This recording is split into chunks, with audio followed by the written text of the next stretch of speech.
Okay, so apologies about that.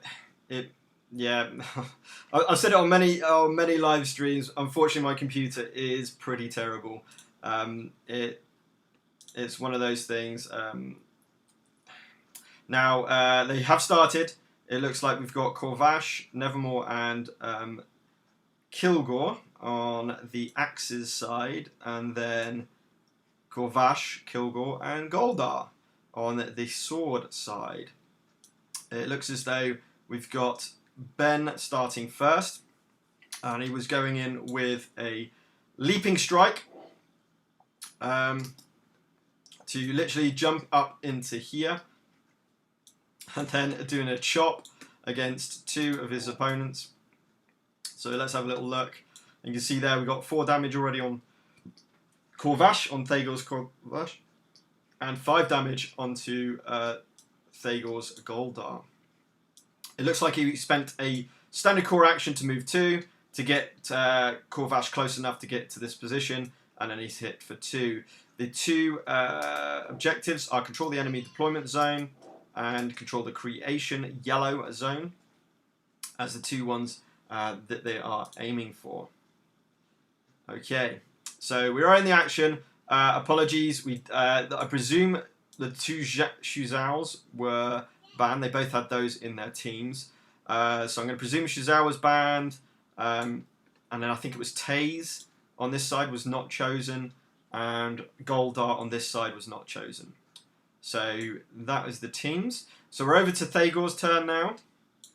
And we have eventually caught up. So I do apologise about that. I hope it's on the same stream. So those people that I literally just cut off can get back on as we move through the action.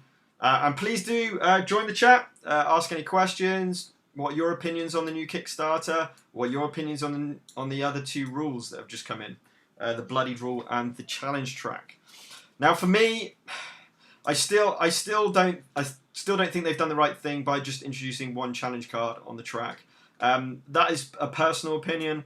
I just find that you don't get into play to play the objectives that much. Now, yes, there was definitely an advantage to player 1 trying to maybe scoring those 3 victory points straight off the bat, and there's not a lot you can do about that. But yeah, maybe they could have done something different. Right, move to Mihatis, draw 1, and allies gain +1/+1. Please note that's allies gain +1/+1, so Goldar will not. Now, this could be a play on Corvash. Probably on Thagor's Corvash, we will soon find out. Yep, looks like it. So Hell Hath No Fury is moved 2, and then he's attacking Ben's Corvash for, it would normally be 3, but it's +1, so that's going to be 4, which will bloody him and cause him to force him into the trap, is what I'm imagining. If he does not react, which he does. He does react, and his Corvash is bloodied, so ignores post effects. If we have a little look at this card, so it's +2 defense, and if the attacker is bloodied, ignore post effects. Remember, bloodied in this particular game is half damage rounded up, but it's still good. It still stopped a lot of the damage going onto that. So only 2 damage onto Ben's Corvash there. But he's already taken 5, it looks like. Right, I see. Because that was Mole Thrash as well. What is going on here? Just trying to figure out what was going on with all these. Right, okay, it was 2 damage. It was 2 damage. I thought I was wondering where it was going on. Oh, hang on. 4 damage. 6 damage. Okay, so... right, okay, so... Right, I see. So then he did Kilgore's Mole Thrash onto him with +1 damage, which was 3 damage onto Corvash and a push 2. Pushed him onto a root. That's really unlucky for Thagor because that really would have taken out Corvash for him there to score him the first victory point. But some pretty injured champions already, as we can see. Chop's been discarded as well as Leaping Strikes. So some really strong Corvash cards. Just being discarded from Thagor there. But Goldar and Kilgore doing what they do best, which is pushing people around and buffing people, and then leaving Corvash to do all the damage. Awesome. So we finished both turns. They'll need to move the challenge track on next. Let's get some cameras on. And that one's control the blue manipulation area is next. Okay, so let's see how we go. I just want to check something before I quit out. Okay, should be all right. I think we're still streaming. It seems like it's still ahead. Right, Hell Hath No Fury again. But this time on the other side. So move 2 and target 2 for 3 damage. On his Corvash, I presume that was, and we're going to see the blood-curdling roar again, which meaning nothing is going to happen. Well, 1 damage will occur. It depends who he target. I'm not sure if he targeted Kilgore or Corvash with that one. I presume Kilgore, actually. But oh well. So Nevermore is moving up. Is this a standard action or a card? I think this might be a blue core move 1 and plan 1. And because he reacted, that's the end of his go. So that was a plan action, I think, for move 1 and plan 1. And then moving on now, the problem is, it looks like he's just controlled the yellow creation area there. Whoa, what's going on? Oh, no, okay. No, he didn't. No, he didn't. Yeah, that'll make sense, I think. Right, I think we've just gone ahead with the other one. Oh, yes, we have. Which is pushing the scoring Corvash out of the yellow zone and putting Kilgore in with Relentless Advance. With the yellow core left, I think he has. Have they done that yet? I don't know. With the yellow core remaining.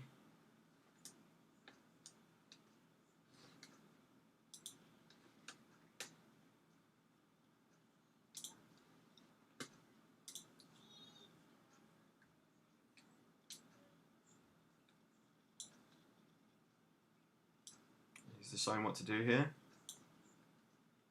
Oh yeah, of course, because this is Ben's Corvash, not Thagor's. I thought he scored that, but no. Move 1 and heal 1 with a yellow standard action with Goldar to keep him alive.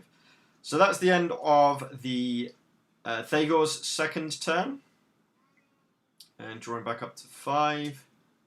And what we can see over on his board is we've got 2 reactions. We've got Goldar's left, which is arguably the strongest of those reactions, which causes the Fear 2, which is really nice.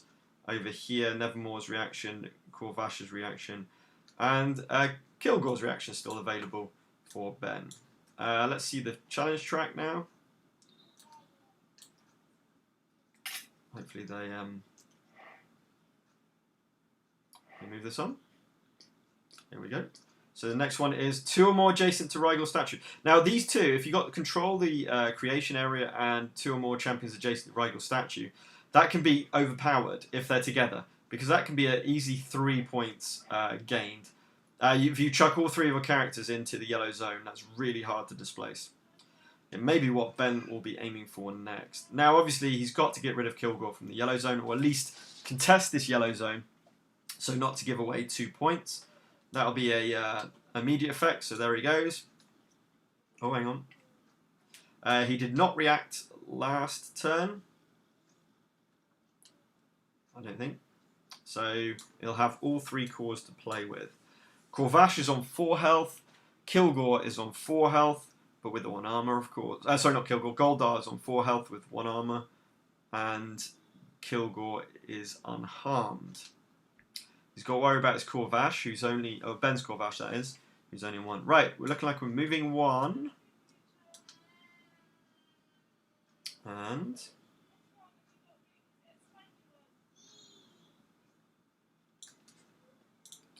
Now I'm wondering if this is on a completely different... let's... Whoops, didn't want to do that. Okay, sorry, bear me 2 seconds. Okay, right, so I think he did 1 unblockable damage to Kilgore. Then, right, he's doing a swoop, I see. So he's doing a swoop, which swoops through enemies and they suffer 1 damage and fear 1. So going through up here, 1 unblockable damage, and then through past Kilgore to do another unblockable damage, and he has to do fear.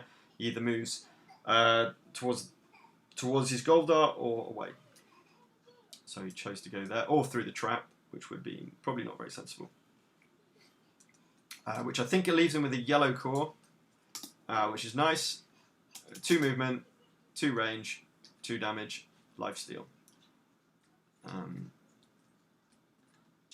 Now the only problem with Nightmare, I don't think, sorry, Soul Reave, it's not lifesteal to any champion, it's just to... and here comes the Goldar reaction, which is fear 2. So it's going to be 1 damage. Obviously 1 heal's not going to make a difference. I don't know who he attacked. It could have been Kilgore or Corvash. I presume Corvash. Now he's deciding. Yeah, it was Corvash. So then he's moved over towards here, out of the yellow zone. Really, really nice reaction card.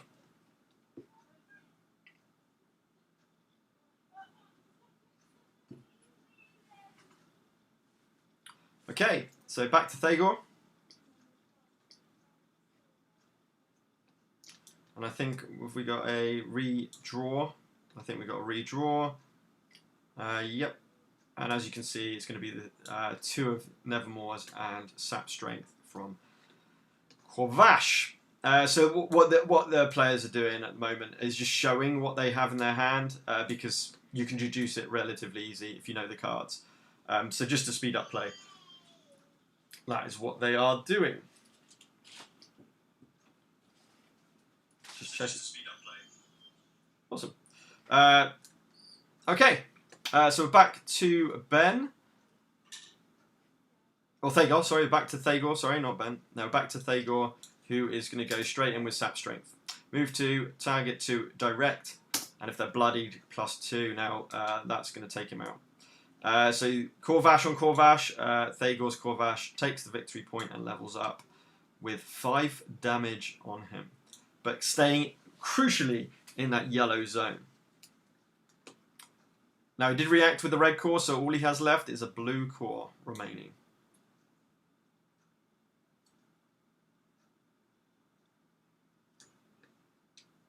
So we'll see how that goes, and it's going to be a move 1 and plan 1. It looks though.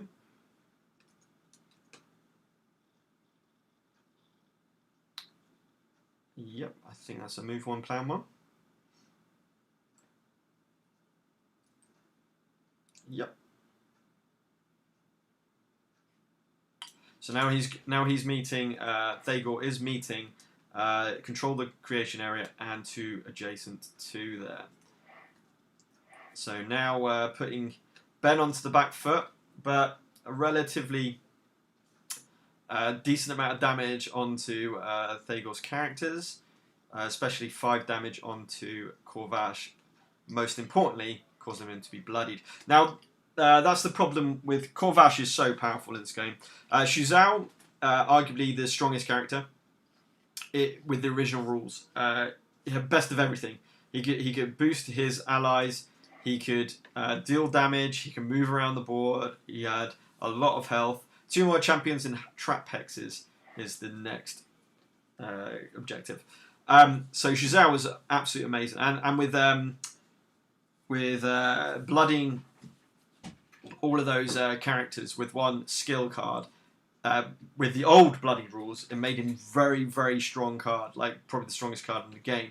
Now that's a little bit weaker, obviously, so that has nerfed Shuzhou a little bit with the new bloodied rule.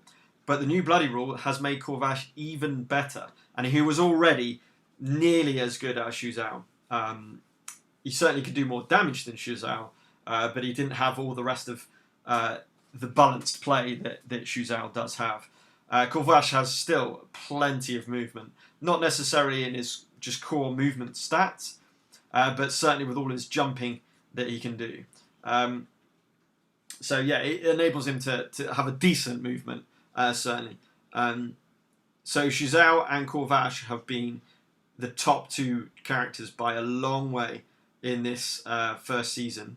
And I will be releasing the data and all the stats and tier lists when I come to Thursday's live stream, which will, fingers crossed, be a lot more smoother than this one.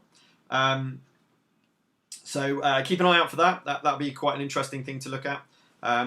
Quite a few games played under that as well that I've collected that data for. So every game that was played in the league, from the group stages all the way through to this final.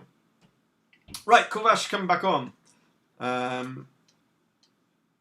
With what? I don't know. Is that a blue core, move 1 and plan 1? Yep. So that was a blue action to move 1 onto the board, and then plan 1, then sap strength's coming off, and it's going to be going against his Corvash. Now if he's got a reaction here, now will be the time. Or that is Corvash taken out. Obviously gone up to 9 health now, with being leveled up. So he needs all 4 of that damage to go through. The fact that Thagor is now thinking means that I think a reaction is coming in.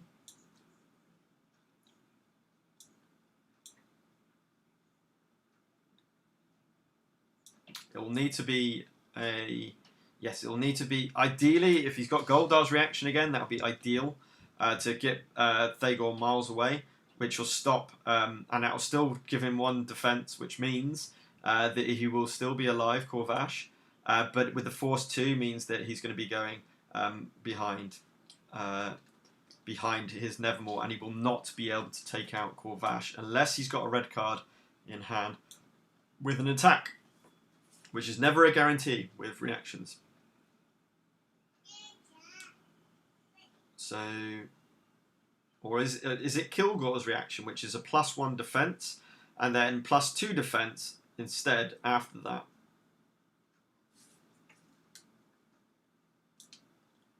This is quite an important play, because if Thagor can keep his 2 characters here in the yellow zone adjacent to that statue, that is going to be absolutely brutal against Ben. Let's have a little look. Oh, it's out. He's out. That's impressive. So with a full health Corvash, he's taken the 1 VP. Yes, it's now 1-1, and he's leveled him up, and he still has a red core left. So he does have to get into the yellow zone. That has to happen, or he's just going to gift away 2 victory points. But how is he going to play this? So he's got 1 red core remaining. I presume he's probably just going to do a move 1 and 1 unblockable, but I could be wrong. As a standard action, he might have cards. I don't know. That's the other thing.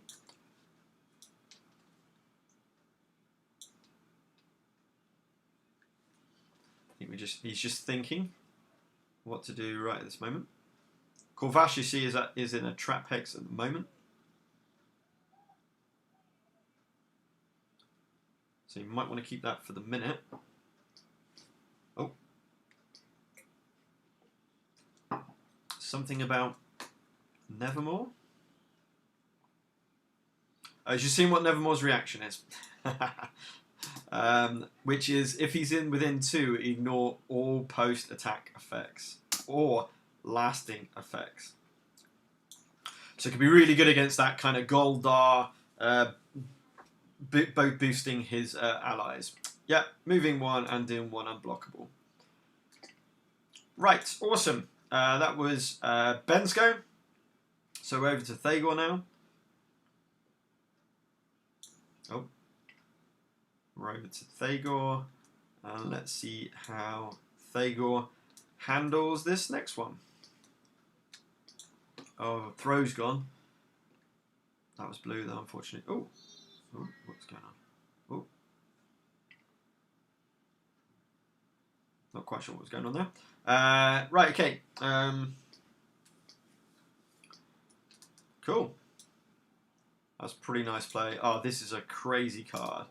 A Grim Harvest, especially when they're not all bunched together. Right, let's see what Thagor does in response. So Ben is not meeting any of the objectives on the objective track, so Thagor doesn't have to worry about those for the moment. Corvash is in the yellow zone, so you may want to think about that. And we've got a completely healthy side over on Ben's team. Right, looks like we're moving one to do something. One unblockable? One unblockable to Nevermore. Nope. What? Oh, sorry, I missed it. There we go. Sorry, to do Fury. So moving next to those two and doing 2 damage. Obviously Nevermore with 1 armor. Sorry, 1 defense. Stuart really wants me to make sure I don't use armor. 1 defense against that. As you can see, Nevermore hasn't exactly got loads of armor on. But he is quite ethereal, so he's sneaky. Right, so Fury spent first of all. No reactions played by Thagor in his turn, so he's free reign to use all 3 cores. Okay, move 1.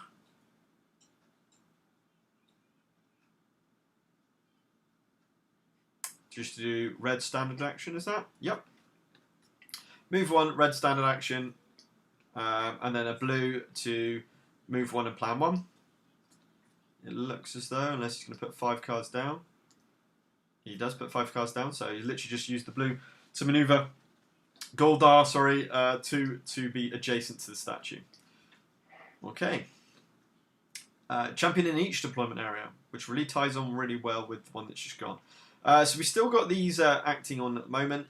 This is the one Ben needs to worry about at the moment. Is the 2 adjacent to the yellow statue. And Ben's Corvash is down 3 health. So not bloodied yet. Not in the old rules which this league has been based on, or using the rules of. And you can see why that would be insane for Corvash. Because Corvash can just go into anyone who's basically damaged and do uber attack. It would be ridiculous. Just out of interest, for season 2, Corvash has been automatically banned, so he will not be in season 2 unless they bring out rules that nerf him to make him more competitively balanced. Or else it'll just be a case that everyone takes Corvash and he always gets banned every single time. So I don't want that to happen. It just causes a mockery of the whole selection process. What's the point if it's an auto ban? There's no point taking them. So that'll hopefully lead to a few more different teams being chosen as well, which would be quite cool. Certainly the strongest characters have been Corvash and Shuzhou way at the top, but Goldar and Kilgore have been 2 very staple. Big producers in the game. They've done very, very well in this, especially Goldar, especially in League 1. But obviously they're more about objective plays, and I'll put it to a vote. And for season 2, we will do the new rules. We'll just play with the new rules as they are. So it's going to be bloodied is 3 damage and drawing 1 from the challenge deck. So that's going to be the rules that we'll play for season 2, because that is the official rules from Mythic. Oh, I think it hasn't been 100% decided yet. I mean, in the rules, what I want to do is what we did with this one, which is 2 cards for the challenge tack, and then mulligan. The second player gets to mulligan 1 of those cards. I might still stay with that, just to keep it still objective-based game. I don't want this to turn into just get the biggest damaging champions and just go and attack and forget about your objective plays. I don't want that to happen. I'm not quite sure what's going on here. Are they thinking?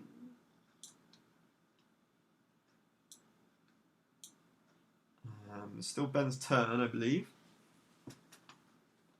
So yeah, we'll see. And what to use in terms of Tabletopia, what you can see here, or Board Game Arena.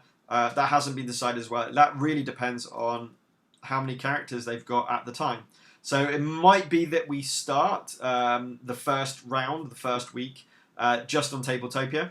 But if they can introduce and put more characters onto BGA, on Board Game Arena, then we can definitely make it the player's choice. So there'll be a home and away player each week, and the home player will get to decide on what platform the game will be played on, whether it will be BGA or Tabletopia. But what that mean, which will be really quite a cool thing, is that we can hopefully play the new champions. Really want to be able to play the new champions. That will just mix it all up. It's a very, very casual competitive league. This is not uber competitive. As I say, no monetary prizes or anything like that. Just a chance to play with the great community and get some games in. So, oh, hang on, here we go. Guiding light first of all, move 2 and then place one of your allies adjacent. Oh, he's chucked it onto the trap, which is only 1 damage. I'll be pleased with that. It's not a stun, I presume. Wow. Is Chop coming? Oh man, is Chop coming in? Is Chop coming in for a 7 damage on all champions? This will take out both Kilgore and it is Chop. It will keep Nevermore alive by 1 point. In fact, I'm pretty sure Ben did exactly this to me in our game.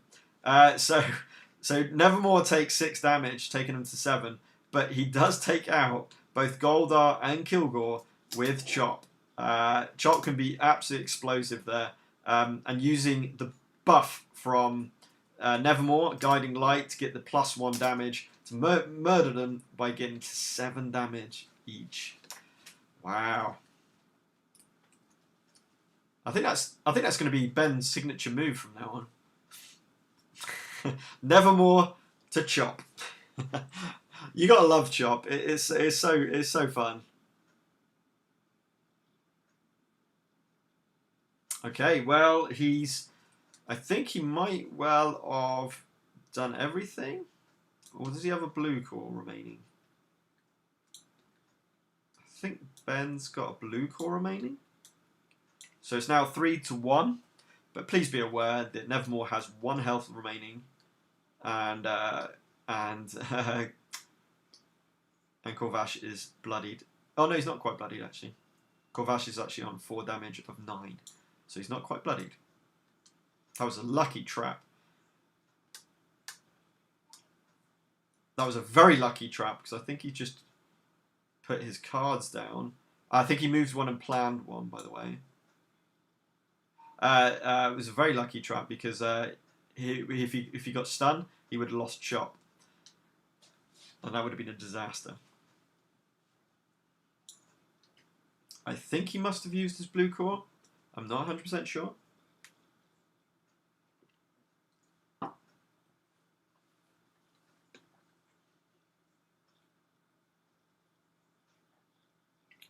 Right. Okay, I think he's deciding which he's going to use his blue core to move 2. He's just deciding if he wants to put Corvash in the enemy deployment zone. And if we have a look at this, in each deployment zones here, which would be worth 1 point, but he decided to put them into trap hexes for when it's back to Ben's turn. Oh no, hang on, wait, no, he's not doing that. He's doing a swoop. He's getting them both into the yellow zone still. Okay, cool.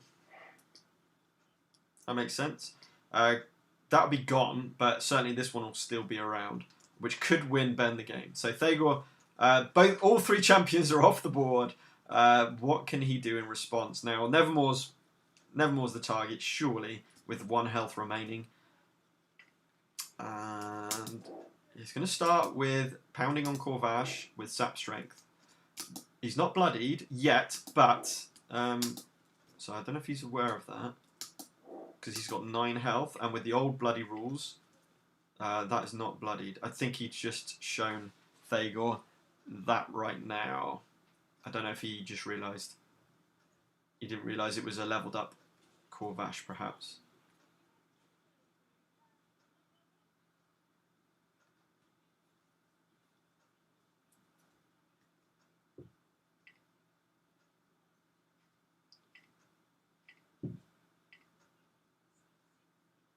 just hold on to see what's going on there.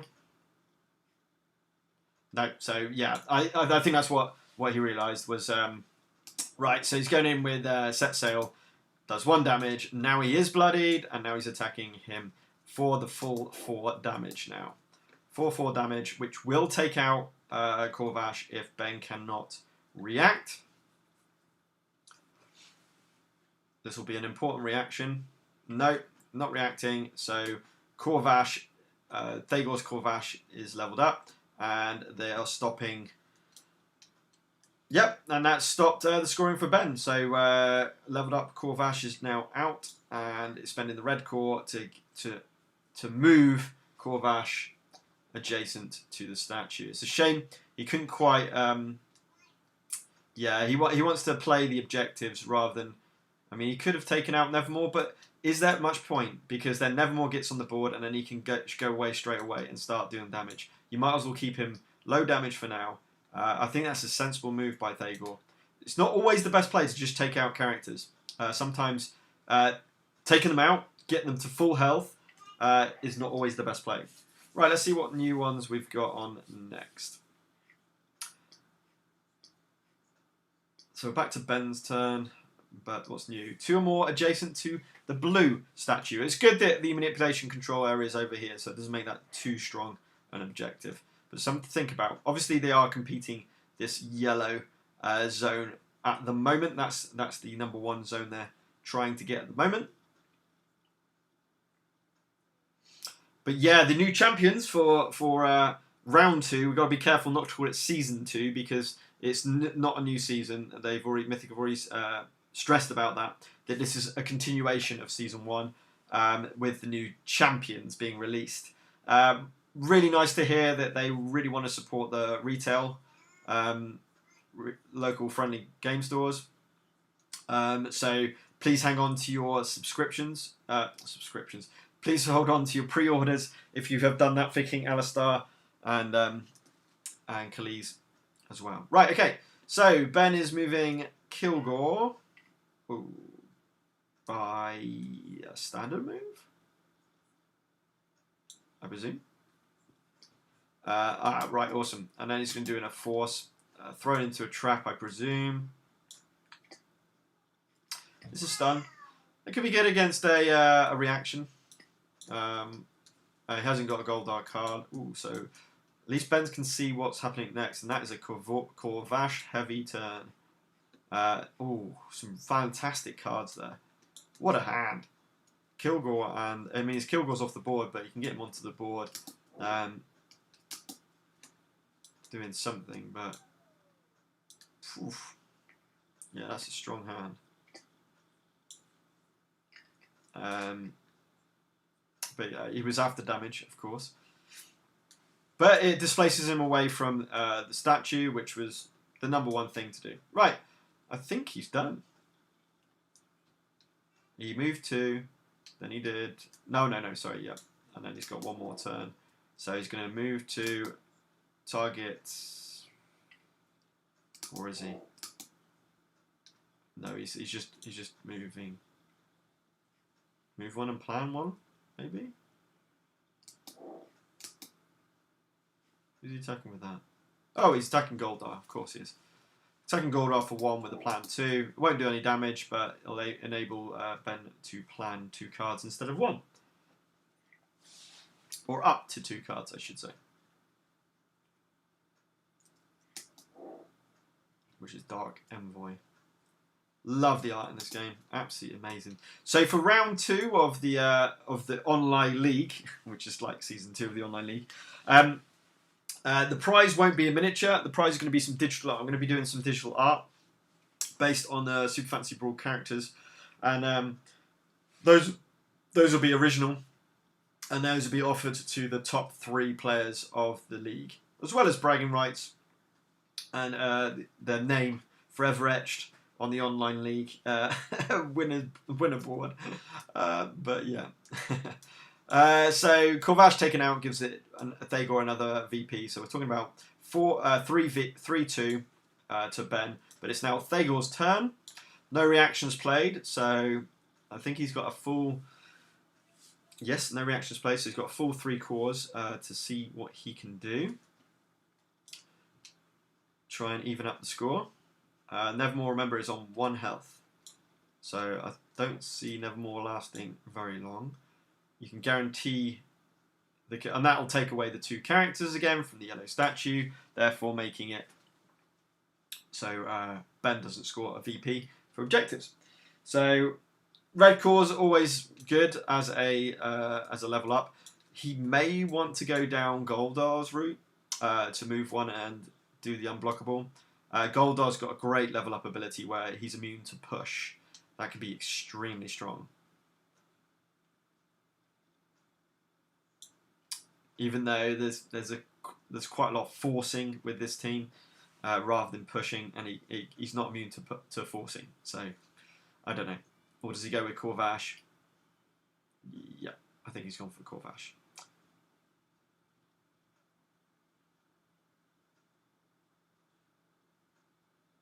Well, he's just flipped Corvash. So, or did he do that last turn? No, he did that last turn, didn't he? So Corvash took out their Corvash, so that's why he forgot to level him up. Right, move to attack, and he attacks Nevermore with the red core. Fair enough. I don't know why he wouldn't just use the red standard core, then you can't react to it. But yeah. Still taking him out, and it's still 3-3 now in victory points. So really nice play by Thagor. He's got a completely healed team. In fact, no one's taken damage out of both teams now. He's got to think about what he wants to do in terms of objectives and what he wants to hunt for in terms of objectives. But we're seeing how brutal these teams can be. And I kind of saw it with in my semi-final, not semi-final, in my 3rd place match is when the amount of damage that Bloody Ben was, Bwain was doing was crazy. And we're just going to see these teams over and over again if those objectives aren't going to be bothered with. And that's my worry. I'm genuinely quite worried about that. With that in aspect to the actual game itself. So we spent a red core. Just waiting to see what the other 2 cores are going to be used for. It looks like we're coming onto the board. Is it with a card or just a standard? It's a standard action, blue action. So it's move 1 and plan 1 with Thagor's blue core. Move 1 and heal 1. Move 1 and heal 1. Move 1 and... well, move 1. It didn't need to heal, so it's just positioning into play. Keeping away from Kilgore just in case of... what's it called? Yes, it hasn't been used yet. The blue core. Is it blue core? Or yellow core? No, yellow core. I forgot what the name of it's called. The one where you use all unready cores. Obviously didn't want that against his Goldar. So a very clever move there. He's still got the 2 champions adjacent, which will be worth 1 point if they're still there. Control destruction area is the new challenge. And we haven't... I don't think either... I might be wrong with that. No, I don't think anyone has scored an objective yet. So this is the key with... This is what I love about this game. In terms of the objective... You really care about the objectives, most of all. Yeah, you're taking out characters to stop them from meeting those objectives. But that's the route that you take to stop them from hitting those objectives. And they've both done... You can see that they're both extremely good players because they are holding each other off these objectives.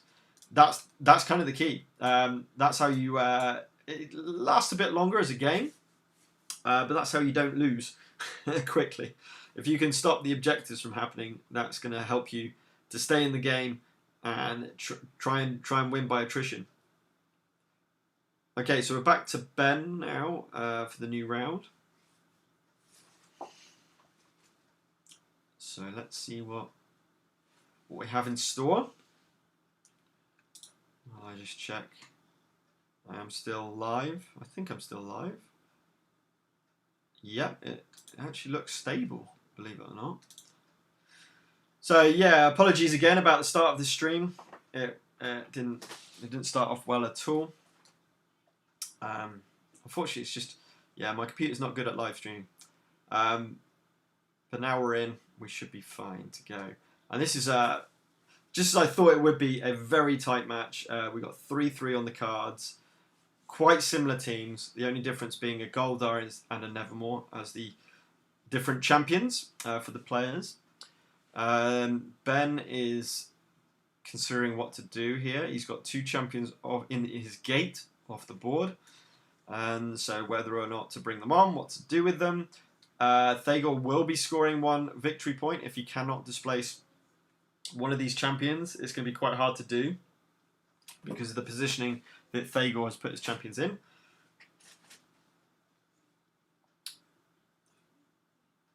So it will be interesting to see how he tackles this. So does he just give the victory point over to Thagor? So you head over to the blue zone, where Thagor is miles away from, which is always a possibility. Just remember you've got Kilgore's throw, which is so useful for getting across the board, especially with lower speed champions. Nevermore is a fast champion, so I would imagine that's what Ben's thinking at the moment. Now, obviously, there's no Nevermore cards left in his hand. That's the only problem. Yeah, that's true. So he won't be swooping across. That's pretty bad. So blue zone's probably not going to happen. It's going to be tough. Hard decision. Full health, Corvash. Leveled up. That's 9 health on Corvash. And 9 health, 8 health and a defense on Goldar. Right, he's moving into the enemy deployment area. He's looking now at this one here, which would win the game. I think he's going to give up the 1 VP to Thagor for 2 champions adjacent to the statue. So Thagor will be looking to displace Ben's Kilgore. That would be probably a good idea to stop him scoring and winning the game, of course. But if he can take out a champion after this, then he's going to be winning. Was that it? That was it. So spending the core to move Kilgore 2, was it? Yeah, he had to move Kilgore twice. I think he did a plan 1 during all that. And then, he's picked up his cores, never mind. Yep, and then he scored. So he had 2 champions adjacent to the yellow statue. So Thagor scores his 4th VP. It's now 4-3, and he's going to do his Mihatis to draw 1, move 2, draw 1, and +1/+1. So moving to be able to pull. He's looking for Harpoon Strike, if he hasn't already got it, to pull Kilgore out of the deployment area. Or possibly by drawing 1, he might pick up Kilgore's Force. He's looking for a manipulation. Now, does he have it? Because if he hasn't, he's got a pound on Kilgore now. See, this is the great positioning by Ben here. Pushing will not do anything, apart from obviously do a lot of damage. We're talking about 3 damage and 3 push. And a great effort here. This is such a good card against this, because I know that he's going to be pounding on Kilgore. It's going to be +1 and +2 afterwards. So it's going to be, against Kilgore, that's going to be 1 damage. It's going to be 3 damage in total on Ben's Kilgore. So that's 3 damage. And he's got 3 reactions in hand. I think Thagor has lost that round because of this champion in each deployment area. There's not much you can do with 3. There's the one. Appetite for Destruction, isn't it? That's the one he wanted. Appetite for Destruction was Appetite for Destruction. That's the one he wanted. Unfortunately not getting it. And no Forcing, no Harpoon Strike. That's what he wanted. It looks like it was his next couple of cards. That's the nature of the beast. But again, Ben also had this. Now, that won't make a difference in terms of Harpoon Strike, because that would have pulled him out of the way. But Ben wins with scoring this objective for 2 victory points, winning the first game 5-4. What a closely fought game. That was very, very, very close. I'm just talking now about the what-ifs.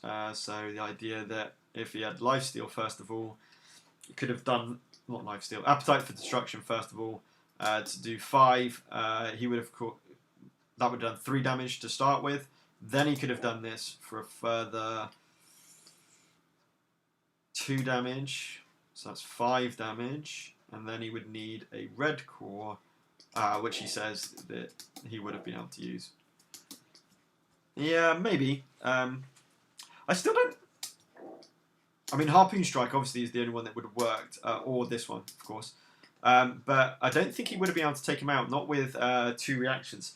Because he could have done the Dark Steel Arm, which he did do, which Ben did react with. And then he could have gone on, because he had Corvash's reaction as well, and just done that to get an extra +2. Oh no, because it ignores... No, I don't know.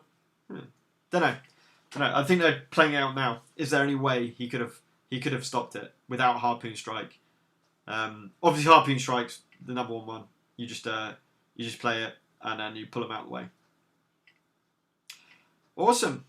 So that was game 1. They'll probably reset now for game number 2.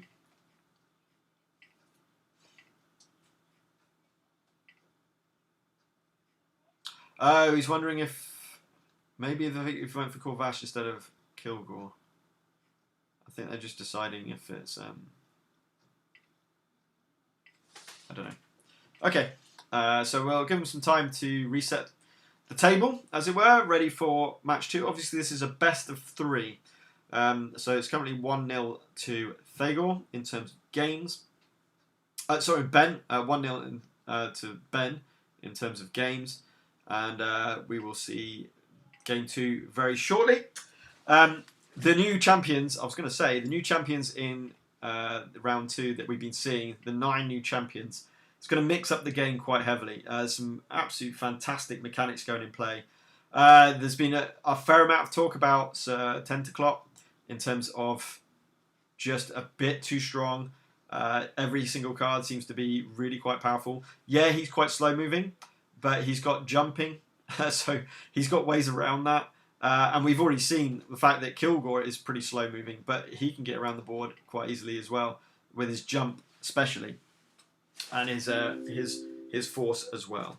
So just restarting the table now. Oh, so hopefully this will work. We'll have to wait and see.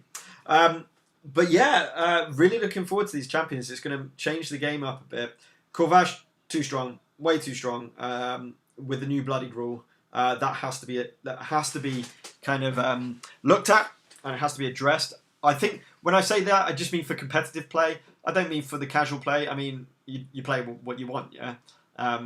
Maybe what you do is any new players or players that you like, kids or anyone that's not quite up to the highest skill level as yourself, make them have Corvash.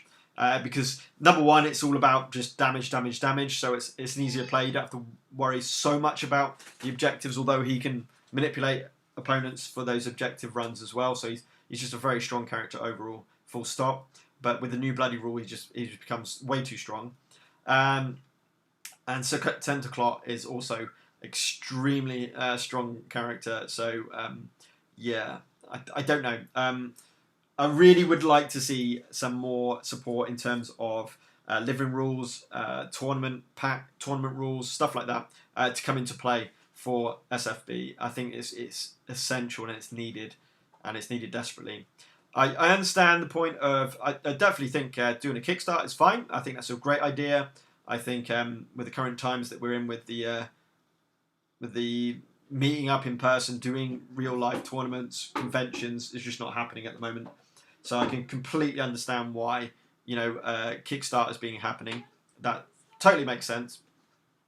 But they've if you look at lots of other games, they're doing online leagues, online tournaments. They are supplying erratas, FAQs, supplying living rules.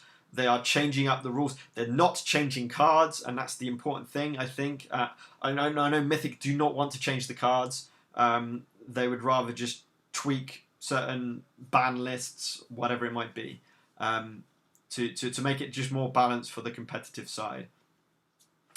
But yeah, we'll talk more about that on Thursday.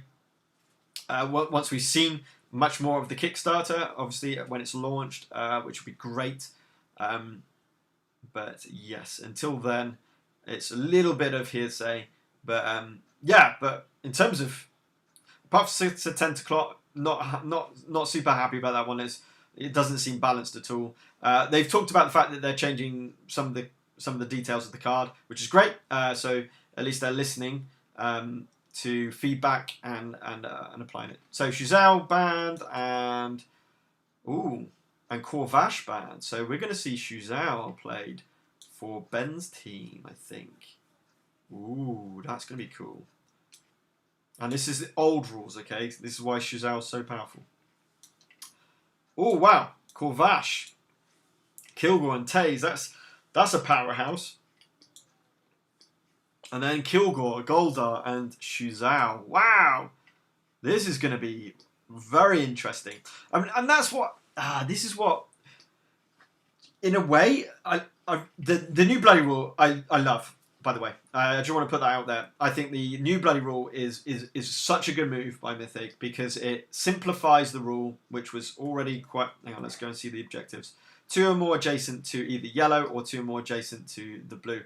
A horrible objective card. This is what I would like to see in terms of how you balance. Oh wow! I think Thagor's first, so Thagor's got the advantage straight off the bat. This is a horrible combination, and it's because of this objective here. This is a horrible objective. It's too easy to just send all 3 of your champions adjacent to the same statue, and then win this objective. Too easy. It's very hard to displace 2 champions. Either kill them or move them out of the way. 1 champion is fine. So I would have preferred to see this one and the one we just saw mulliganed. I would like to have seen those 2 got rid of, to be completely honest, and maybe a reworking of the challenges. I think that would have been made a lot more sense than just saying we won't do 2 challenge to start with. We'll do 1. It is my personal opinion, and I do feel quite strongly about it.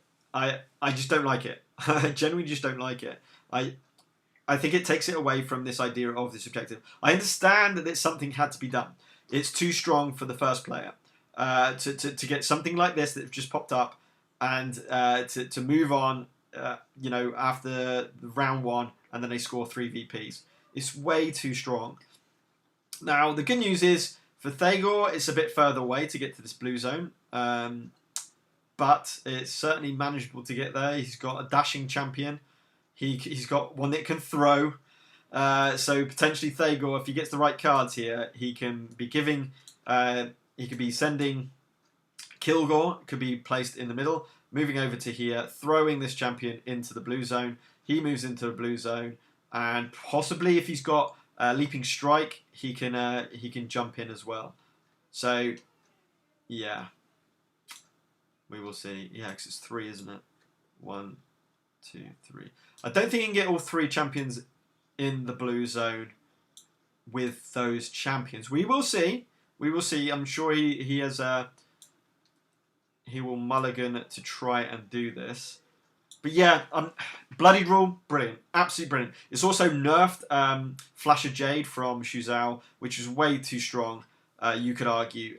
It hasn't nerfed Shuzhou, I don't think, enough to stop him from being chosen most of the time. He's still extremely high health. I mean, 9 health. 9 health is insane. He's also got some really good... He's got the best buffing card in the game. Here goes some mulligans from Thagor. So trying to hit that throw, I'm sure. Getting rid of Lifesteal, yeah, that's a pointless card on your first turn. Unless you're gonna plan it. So it looks like it was 1 card. No, 2 cards. Yeah. Getting rid of his attacking cards to really hit these objectives. He is 1-0 down in game, so he is thinking about hitting these objectives and getting the early lead and possibly being unbeatable from that. Is the total sensible play. Just seeing how he can possibly get his three. If he can get his 3 champions adjacent to the statue, that's pretty much 3 victory points, and it's going to be very, very hard for Ben to get back from that. And this is why the change to the challenge track happened. This is why it was unbalanced. It was in the favour of the player 1, but you just saw there the nature of mulliganing doesn't mean it gets rid of it completely. Those 2 overpowered challenged cards came up first. He decided to get rid of the one that was further in the track. Unfortunately, what popped up was the blue zone. So that's really unfortunate for Ben, and that's what can happen. So I don't think that's the answer either. I don't think that's the total answer. It's a good answer to what we were using, but I don't think it was the full answer. But as I say, I think a better way would be to look at the challenge deck and think what could have changed from that. Now that does mean new cards, possibly, or just just removing those 2 champions adjacent to each statue. Just get rid of them, and then you've got your 3 adjacent to the same statue, 3 adjacent to different statues, which works really well because you have a chance to displace 1 champion. Right, okay, deployment has happened exactly as I thought. I think Kilgore's got throw. I think he's going to be throwing Corvash into the blue zone. I think we're going to see Taze dashing into the blue zone. So I'm gonna put in. Well, how's that going to? Yeah, I think we're going to see at the end of the round Kilgore here, Corvash here, and Taze here. I think that's going to be the order of play. He hasn't shuffled his discarded cards back into his deck yet. I hope he notices that in a minute. But yeah, if he can get that blue zone, it's going to be very, very, very, very tough because of the nature of the way it is. I mean, you can get to here, fine, and maybe push, great. But then you've got to get here, go on a trap, and then try and push again. So you're going to need 2 pushes or a pull and push. It could happen, it certainly is right, but you're so on the back foot from that point onwards. And there's the dash. So dash 2, dash 2. Oh, perhaps he didn't have throw. Oh, yeah, of course he did. Okay, I've got it slightly wrong, have I? Yeah, I got it slightly wrong. I thought he would have had thing, but yeah, that's still 2 extremely healthy champions hitting into there. We got Taze with 9, and we've got Kilgore with 7, but with an extra armor.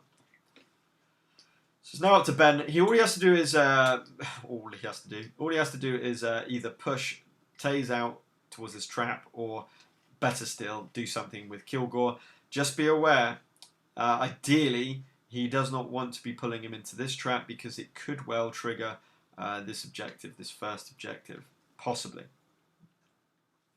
So this will be interesting. It does depend on what Ben has in hand. Now, he could, of course, send Shuzhou into this trap, but it's going to take too much movement, I think. What he could potentially do is do a pounce over to Kilgore, attack him, and then he can do Flash of Jade into these 3. But then he does need to be able to push or pull them away. Ah, right, he's got the force. That's fine. Going to force him onto that trap. Nice. 2 damage. And then Kilgore goes there. Perfect card. Completely forgot about Relentless Advance. Yeah, Kilgore. I'll tell you what, Kilgore, since playing some of the French players in the later rounds, Kilgore's gone way up in my estimation. He's got some amazing abilities. He's just a proper staple.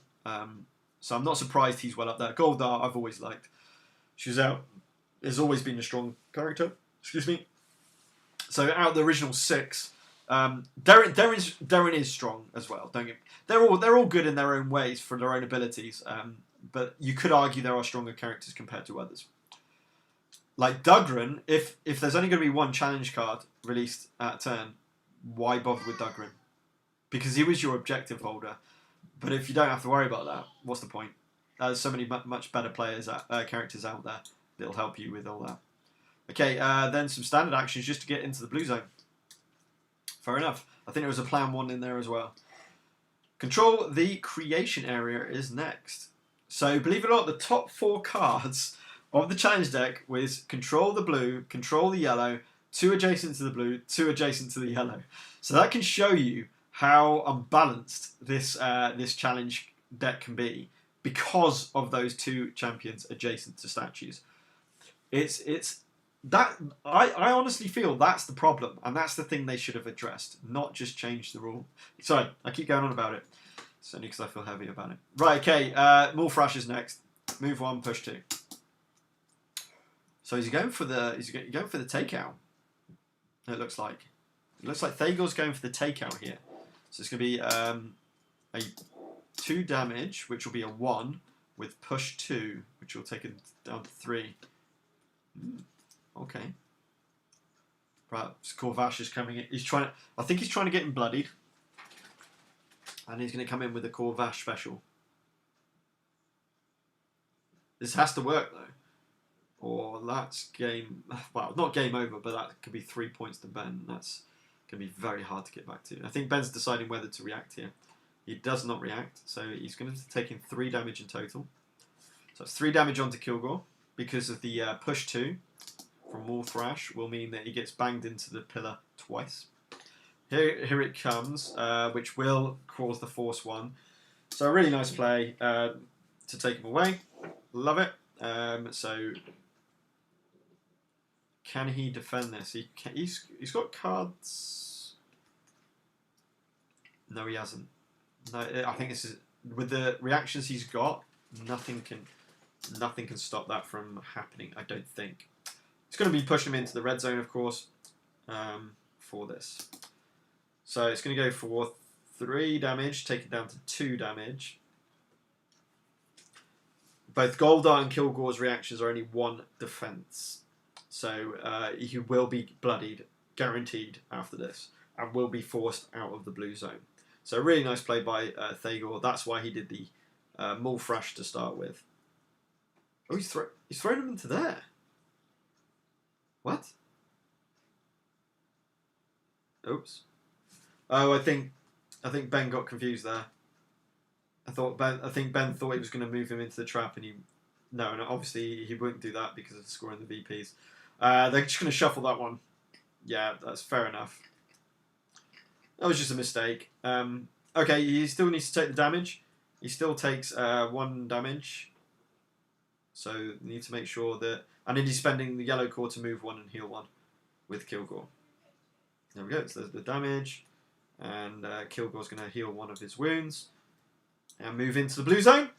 And now they're tossling for this blue area. And that's what I love about this game. I love about the fact that the challenge deck decides where the characters go on. I do feel this is a bit too strong. I must admit that. I still feel that's too strong. But the idea of the objectives being scoreable straight off the bat, I think is so important in this game. And I've realised I've gone on about that about 5 times now.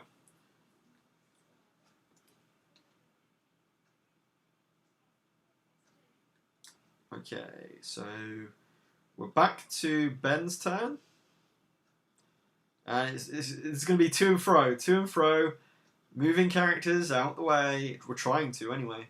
I'm figuring out how to best keep this blue area locked down until the challenges run off the end, until the crowd gets bored and they move onwards. Okay, so I don't know if anyone's got any questions for the live stream or thoughts about the rules. So that's my thoughts on mostly about the challenge track, but certainly I think the bloody rule is fantastic. Corvash is too strong now. That needs to be addressed. I think Sir Tentaclot is too strong. Looking at his cards, I mean, some ridiculous cards. They have said they are changing some of them, which is fantastic news. Anchors away. Move 2 and push one to both Taze and he's going after Taze for both Taze and Corvash. And Corvash will take a damage as well. So it's potential 2 damage on Taze. It's got to be pretty big here for it to work. So yeah. So anyone watching the live chat, what are your thoughts on the new rules? Those 2 new rules, but just the new Kickstarter in general. I mean, it's really exciting times. I cannot wait to see what's going to be offered in the Kickstarter. I do hope it does well. To just keep pushing the game forward. But it's not essential, I don't think. I think when it comes to retail and when it comes to organised play, that's where this game needs to really pound on. Right, so no reactions played. So Corvash took the 1 damage from the attack. Taze took 1 damage and a push 1 damage from Goldar's attack over here. Whoa, that was zoomed in a bit too much. Taking the damage over here. Okay, next is Yellow's Pounce, which is jump 3, 1 damage. He's jumping onto the trap hex there. The important bit about here is the push, to push Kilgore off the blue zone and into the new trap that's just been placed. Really nice move. Does not react. It takes 2 damage. So Kilgore takes 2 damage. He's obviously got 1 armor, so 1 defense, so does not take the damage from the attack. But is taking the damage, and that is the blue area stopped yet again. Oh, still red core left from Ben to play. So depends what he wants to do here. He can move his Goldar back in. He could move his Kilgore in.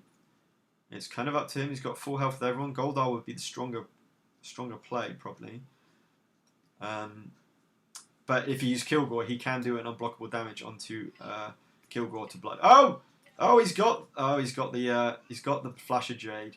So, you know, we're going to talk about 3 damage onto Corvash. We're talking about 1 damage onto Kilgore, and we're talking about 3 damage onto Taze with 1 card. That was the strength of Flash of Jade before the bloodied rule change. So that's why that's nerfed. That 1 card from Shuzhou makes quite a large difference. So that's looking pretty brutal. He's obviously stopping the control area. That was kind of key, however you want to do that. So no score for Thagor. Control the destruction red area is next. And we got 1 of each there at the moment. Now we got a lot of damage onto their players. And what Thagor needs to be careful of, if it's not been shown yet, which it isn't, is Shuzhou's reaction. Which, if they do not get taken out of action, then that's the important part, then they deal the same amount of attack damage back onto the attacker. And with the attackers all being on 3 health, 4 health, and 4 health, that is a possibility of a takeout. Possibly. Or certainly getting them close. So he needs to be careful here. Now, currently, Ben is not meeting any objectives. So Thagor will obviously know this and knows there's no pressure on about that. But do you see what I mean about how the current rules really work for nice play? The fact that all the action went over to that blue zone and then it was fighting out. It's now going to change. It's now going to shift because those blue objectives soon will start to move out of the way. They're going to be fighting on that for the next couple of rounds, certainly. But it will shift. It will shift. They have to think, right, do we want to... I would presume the red zone will be next. Anyway, we got a move 1 and heal 1. Is that... Or a move 1 and plan 1? Or is that an attack? Move 1 and... I don't see any healing going on. I think this is move 1, plan 1. Yep. So let's move 1, plan 1 with Kilgore to take this blue area again. And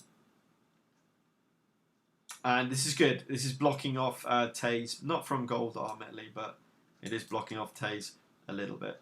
I also like Tabletopia. I still like Tabletopia. It feels more like a board game than a computer game, and I really like that. The fact you can move around. It's not as intuitive. It's not as easy.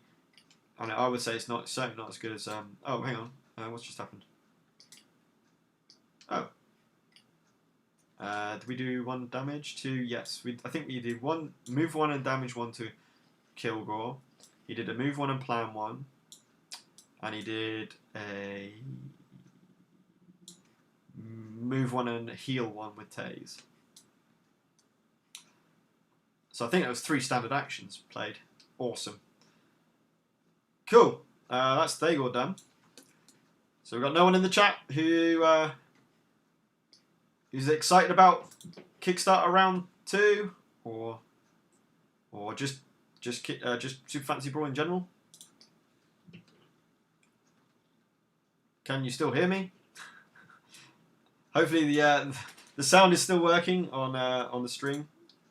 I believe it is. It says it's all good. Hopefully the stream is stable.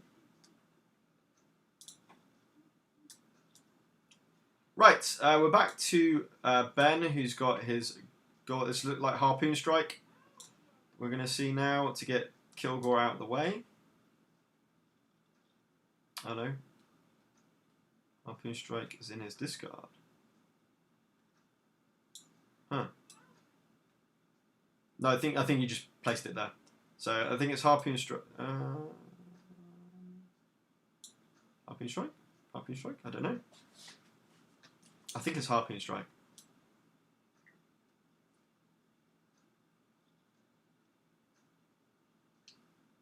So Harpoon Strike is 2 movement, 2 to 3 range, 1 damage with pull 2. So he's gone to 2 range away. The 1 damage will not damage Kilgore, but he will get 1 damage from the pull. If that occurs, is he going to react?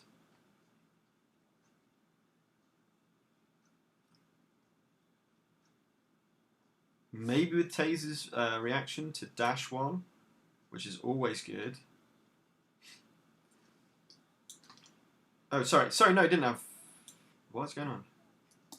Okay, not really sure what happened there. So, what? Huh?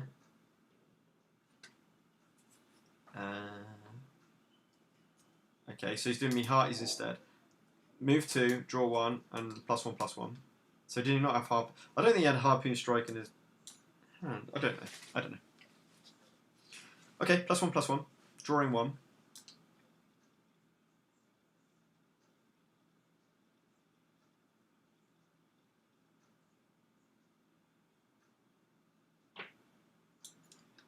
And what I mean by +1/+1 is +1 attack, +1 move. But that's not on Gold Dart himself. So what we're going to see now. He has to displace. He needs to displace or take out Kilgore. Or that will be 3 points to Thagor. So you will now need to think about what he's going to do.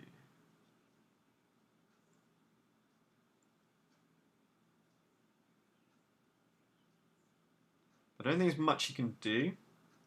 He's got a +2 defense. But bloodied characters. Maybe he's thinking that, because if he's got a Kilgore attack, that would make sense. But yeah, it looks like he's got a lot of Kilgore cards. Oh, okay. He's got the throw. What's he doing? Right. He's thrown Shuzao. It's the red zone. Oof. I'm going to presume he didn't have a manipulation card. No. I'm presuming he hasn't got a manipulation card to take out, or enough damage to take out Kilgore. Maybe. He's still got red core, right?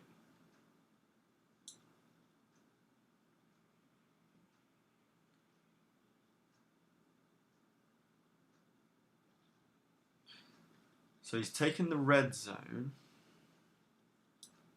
Okay. Just trying to figure out why. Oh.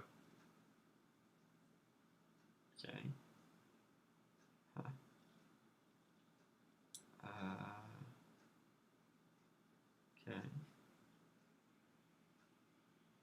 Must have had the cards, and then he spent standard action to move to here. So that's going to be 3 victory points, unfortunately, for Ben there.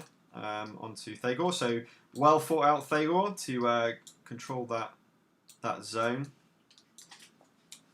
So it's going to be 3 victory points to start with. He had a handful of reaction cards, Ben did, that seems, and that's why he wasn't able to manipulate old Kilgore there. Well played, Thagor. So that'll be new draw deck. He's got Double Strike and Ball Thrash and Focus as his next 3 cards. So there's Thagor taking the 3 VPs. And again, just to come back to it, that pure example, I guess, is why the challenge track they wanted to balance it. I'd almost argue it lends itself to more focused action on the table. The fact that they all came over to the blue zone and they were all fighting out on the blue zone, which enabled these multiple triggers, these multiple attacks that you see happening. However, it just that 2 adjacent to the same statue is just too easy to get.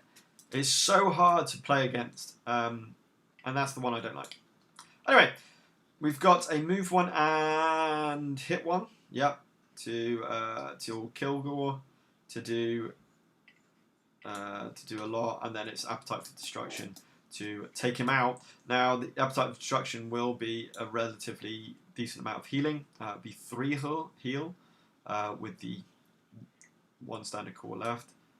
That's such a good card. Appetite for Destruction is so good. You have to be adjacent, but +2, but it's the lifesteal. That's the key with that. So he's taken now the red zone. He's not going to be able to get to the yellow zone. I think that's what Ben was doing there, was just how can he make the best of the worst situation, and I think that's what's just happened there. That's why he's got 2 VPs. He needs another VP for taking out Kilgore, so it's going to be now 4 plays 2. So it's 4-2 to Thagor now.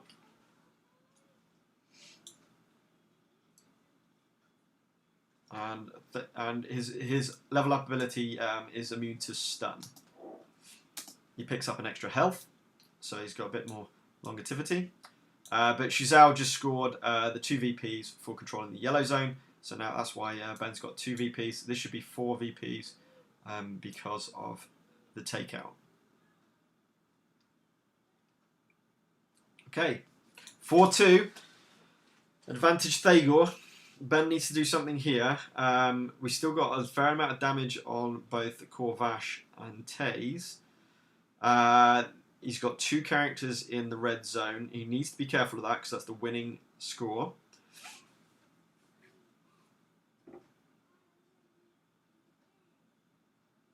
So it'll be interesting to see what kind of goes on there.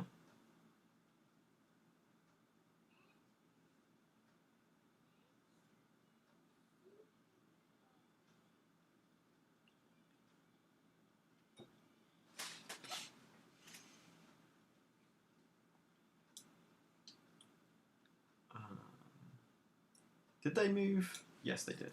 And the new objective, by the way, is at least 2 of your champions are leveled up. Okay, so yeah, it's going to be an interesting one. It's going to be tough. Ben really needs to think of this because... Oh, hang on. This is going to be an attack. Is this double strike? I think double strike's got 2 indirect, isn't it? That'd be really good against Corvash. That's a great starting card if he's got it. Or is he doing focus? He's doing focus. So focus move 1, and all champions gain +1 attack, +1 movement. So better than Goldar's. In a way, although Goldar's allows you to draw, which is always good. This means that Shuzao is boosting himself. This is why this is a really strong card. And we know he's got double strike. So I think double strike's coming out.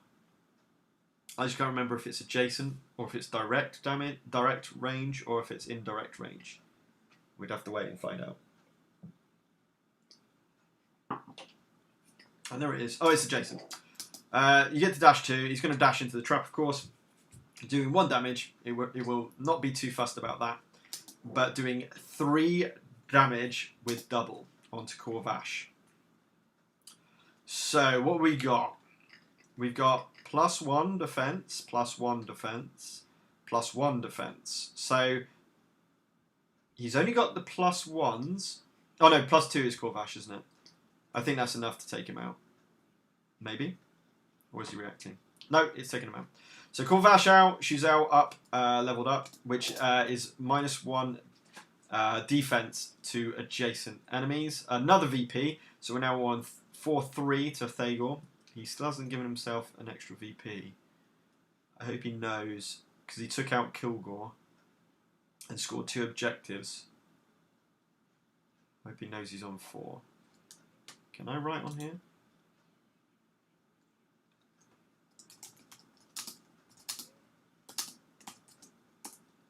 I'll just put that in.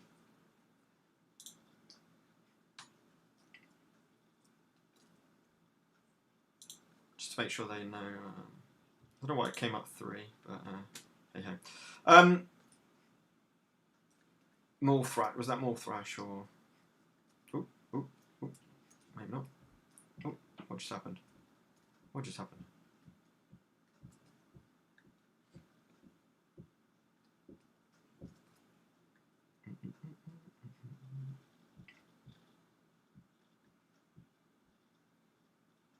Right, okay. Dimitri, welcome to the stream. So the rule change, so Bloodied, what they're playing in this finals game right now, Bloodied, is you damage to half health rounded down. Now health needs to go to half rounded down. Or if you like, it deals damage equal to half rounded up. So if you imagine someone like Taze, who has 9 health, Bloodied means he takes 5 damage and has 4 health remaining. Someone like Corvash would take 4 damage, 4 health remaining. The new rule is just 3 damage, but it's just 3 damage. So up to 3 damage onto the character. So if a character like, let's say this Kilgore here has got 2 damage on him already, to be Bloodied, he needs 1 more damage on him, and then he's classed as Bloodied. So as soon as you see at least 3 damage on any character, that means that they will be Bloodied. This is what makes Corvash really, really strong in the new rules. But it's a very simple rule. It literally means 3 damage on the champion, they are Bloodied. Simple as that. Simple as that. Now that does mean that Lorelei, in the slight meta of the game, Lorelei would be stronger because she won't be Bloodied until she has 1 health left. Or against Shuzhou, she'll be terrible against, because Shuzhou will do 3 damage instead of 2 damage on her, leaving with 1 health left. 2 more adjacent to the yellow statue is next. I still don't know why. So yeah, so Dimitri, that's the new rule about bloodying. It's 3 damage on a champion, and they will be Bloodied, classed as Bloodied. Okay. So Shuzhou's card, Flash of Jade, says up to 3 targets adjacent, deal damage until they are Bloodied. So in other words, deal 3 damage to each champion adjacent. So really simple, really, really simple. But with Corvash's abilities of his attack cards, getting so good bonuses against Bloodied champions, he would just be too insane. He'll be off the charts how good he will be with the new Bloodied rule. So that's why I said about the fact he needs to be looked into, and he needs to be balanced. So in terms of the online league, which is going to be season 2, which is going to be using the new rules, well, certainly the Bloodied new rule, Corvash is going to be a complete ban until they balance him and they release official rules to show how he's going to be balanced. So Corvash comes back on with a move 1 and plan 1. Taze is moving 2 and then dash 2. So look at the area now in the red zone. Really just going after this controls objective here. I love this about this game. This objective play, focusing the action into certain areas, is really, really key. And I love that about this game. And that's what I love. What's so good for me about the game, and what might be changing just by that little tweak, and it may not seem like much, just getting rid of one card during setup onto the challenge track, but just having that one card difference means that they're not going to score until the second round. But that's only going to be one VP, so you're not really fussed about that. So really, the third round, that's huge.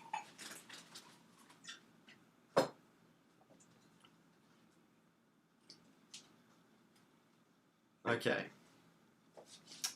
Right. So I think we've just seen Thagor taking root into here.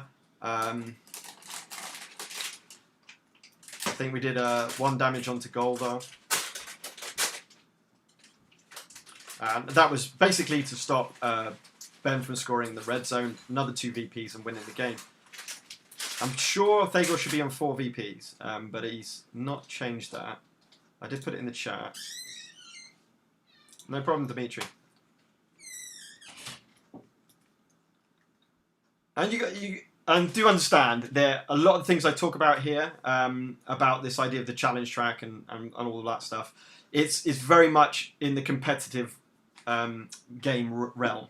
If you're playing it casual, don't worry too much about it. Like, just do the 1 challenge card. It'll actually make it for an easier game, because then you can kind of focus on the brawling aspect of the game. You can focus on the attacking part, and you can think about the objectives. That's still going to come into play, but not as much. So what it's going to do is lend itself in the competitive scene to really aggro teams. What I mean by aggro teams are teams which can deal a lot of damage, and they're literally going to go straight out the gate, damage, damage, damage, damage, damage, take out characters, don't care where they are, don't care about objectives. And for me, I think that's stepping back. That's going backwards. That's not as good as what the game was designed for, and I just worry. Now, I can almost understand it to a point as well with some of the new champions. Some of the new champions will literally just be able to jump around the board, be able to displace champions loads. So, you know, stopping this from being really easy to just grab 3 victory points, I do understand it. But it's almost like they're tweaking the core rules for the new champions rather than thinking about that before they release the new champions on those challenges. Have a champion in each deployment areas next. Right, so are we on to Ben's? No, we're on to Thagor's now. Really? What did Ben do? He... Huh? Okay, I'm a bit confused. I'm not really sure what Ben did. Or did I get that wrong? They just literally moved on the challenge track. Thagor was first player.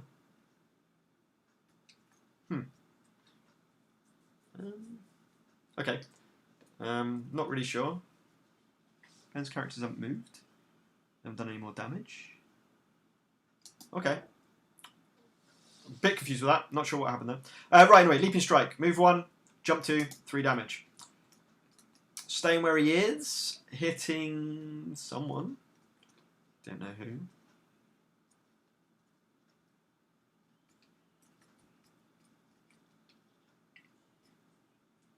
Okay, hitting Kilgore for 2 damage because of the 1 armor. Then we got Relentless Advance. Fantastic card. Such a good card. Hitting the Kilgore onto the trap. Unfortunately, only 1 damage. It was probably looking for a little bit more than that. Only to do 3 damage. And then taking its place. I presume he's going to get Taze in there, maybe. Move 1 and plan 1, I would presume. Setting up for the next turn. 3 champions in the red zone for Thagor now. They've still got a 3 VP each. I'll have to ask them about that. I'm not 100% sure why we've only got 3 VPs on each. It should be 4 VPs to 3 VPs.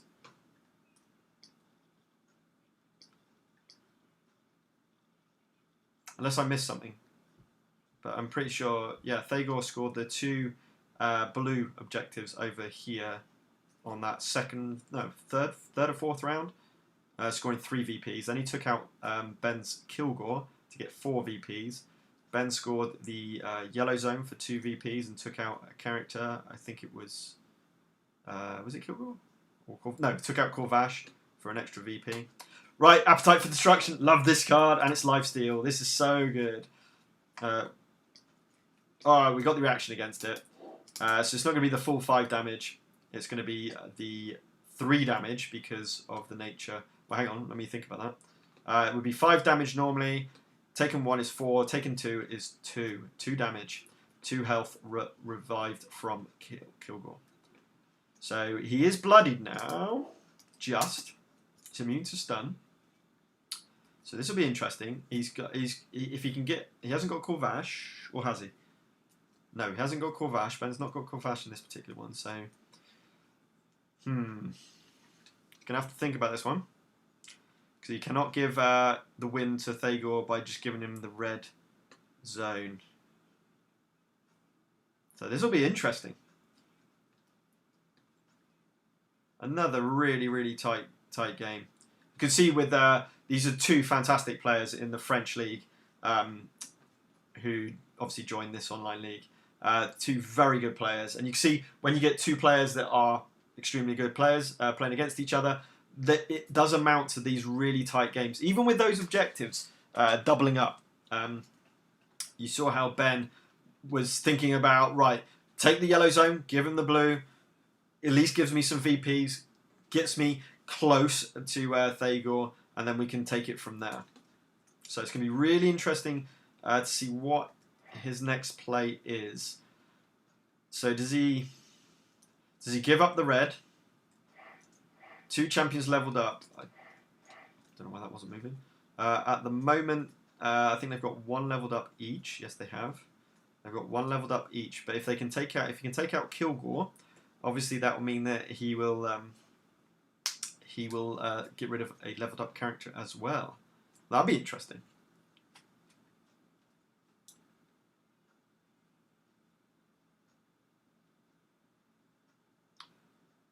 Okay.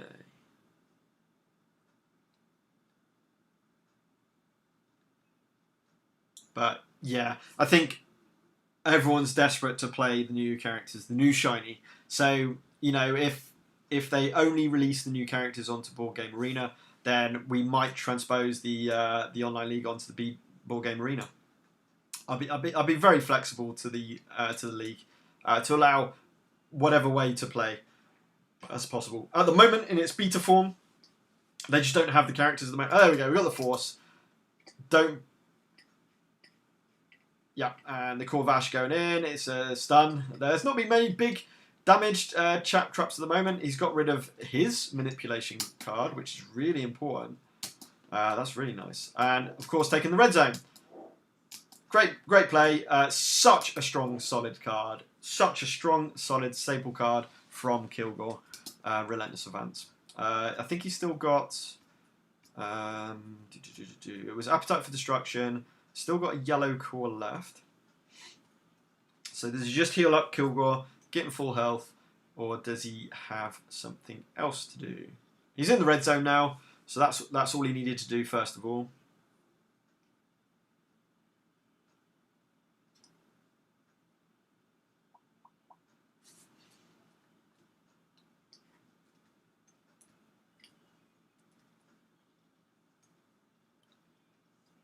I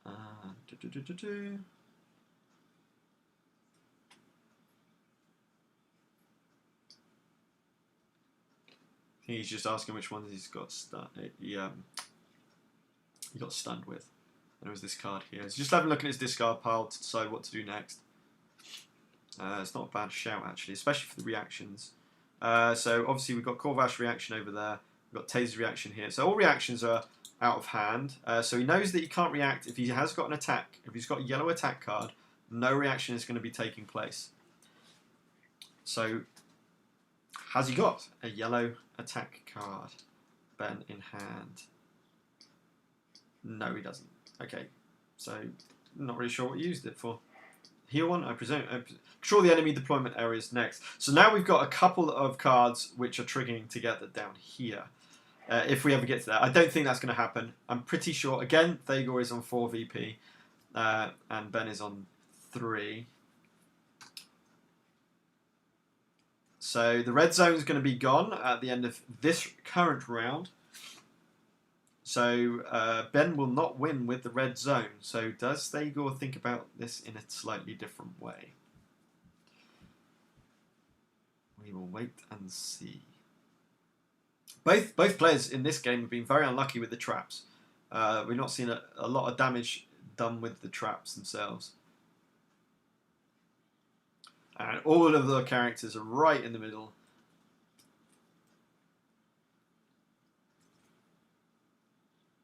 So what's going to be the play here? How are we looking? Are we still on? I think we're still on. Good. It seems to be relatively stable. I don't know if anyone in the chat can confirm that. It seems on my end to be pretty stable now, which is good. Did he not heal Kilgore with his yellow core? Did he react? I don't think he react. Not really sure. Cards everywhere. Right? Okay, we've got a movement. Yeah, it looks like he's ignoring the red zone and just forcing something maybe. Let's see what the yellow card is first. He's moved one. Oh, move one, heal one on Kilgore. So he's no longer bloodied. Not that really matters. And then Hell hath no fury to move to target 2 away for 3 damage. And if they're bloodied, forced 1. So 3 damage will only do 2 damage onto Kilgore. Onto Ben's Kilgore.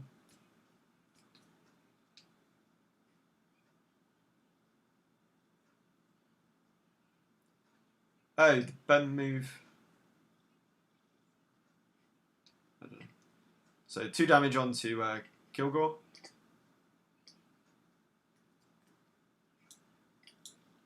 And what have we got now? Whoa. Okay. He spent the blue core to react. Then he... Oh yeah, he and then yellow core, standard action to move 1, heal 1, and then finally Relentless Event. So that was Thagor's turn. So he's given the VP to Ben for the red zone. Is that correct? Yes. He gave it to the red zone. 2 champions leveled up, 2 more adjacent to yellow, have a champion in each deployment area, control the deployment area, and... We're going to get a new one.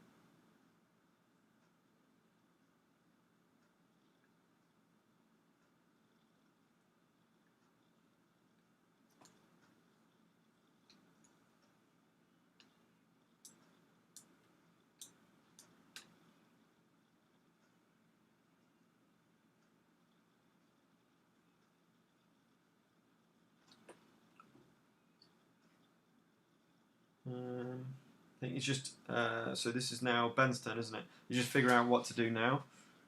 So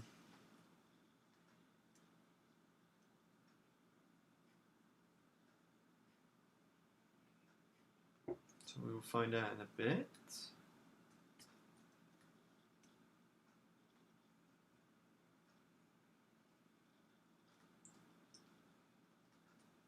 It should be 4-all in terms of victory points for this particular one. Right, okay, me hearties. Move to +1/+1.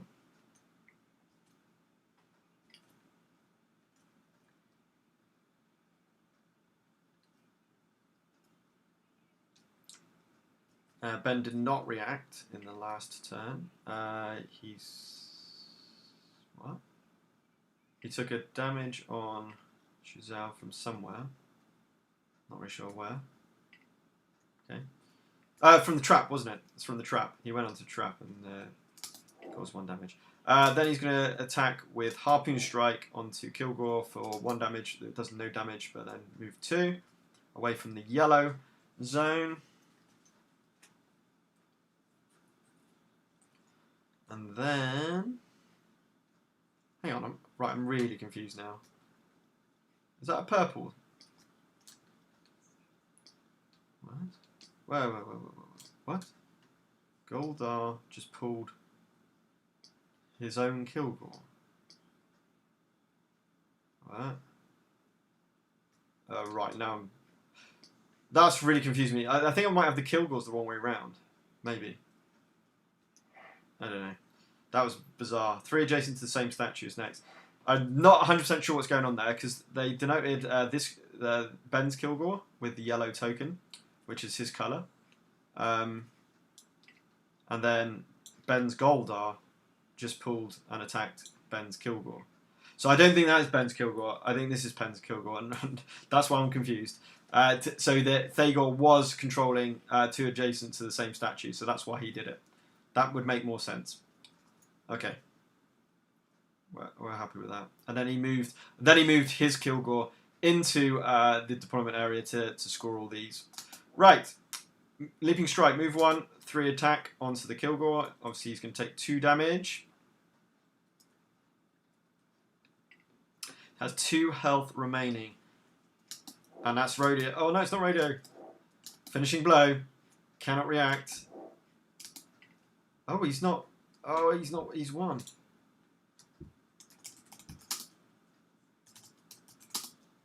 Have 1 now. Has 2 objectives at start. Oh, did he have 2 objectives at start? No, I'm questioning it. Maybe he didn't. I might have got that wrong. Was he not in control of the blue area? I thought he was. I might have been confused with with the Kilgores, because it. I'm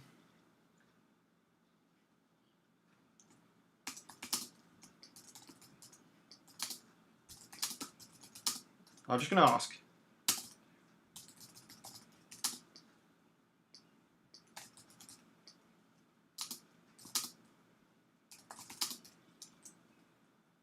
I'll just ask there in the chat. I don't know why so many of them being sent. That's bizarre. I just asked because I'm not. I thought Thagor would have won that then. But I must be wrong. I must be wrong. So that's fine. So perhaps he didn't control the blue area. He just had 2 champions adjacent to it. I might have got that wrong. So 3 adjacent to the same statue.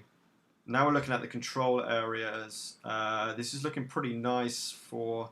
Right, I'm so confused with these characters. So this is Kilgore for Thagor, even though the token is the wrong way around. So Thagor is now controlling both areas. Well, he's not controlling this area. He's got a character in each deployment area. Sorry, I should say. Sorry, it's so confusing.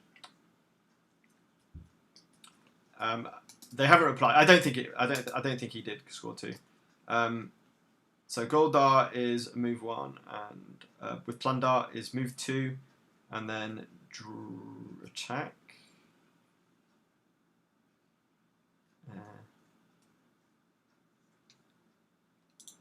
I'm not sure. Oh, wait, never mind. So you attacked Kilgore for 3 damage, I think. Well, 2 damage. 1 damage. 1 damage. Attacked him for 1 damage, and then drew 1 card.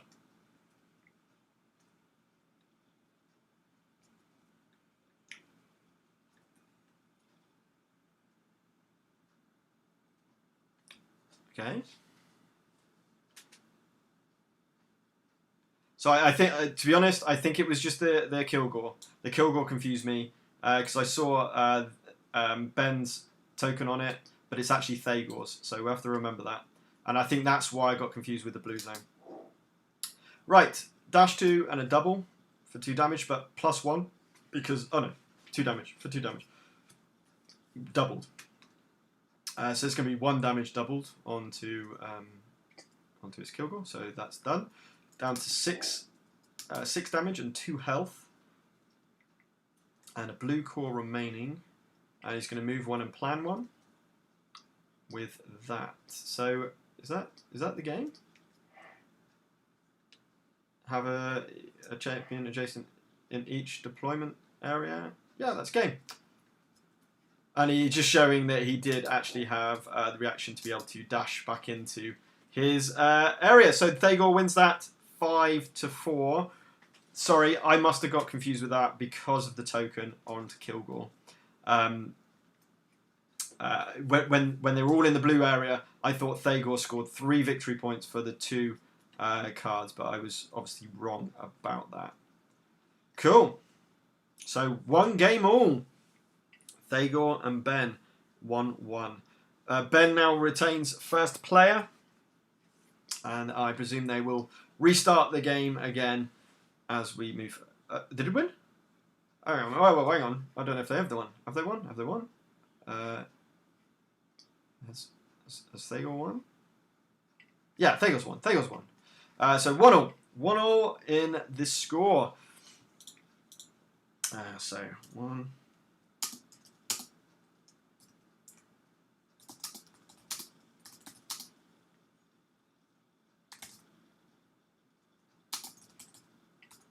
Sign.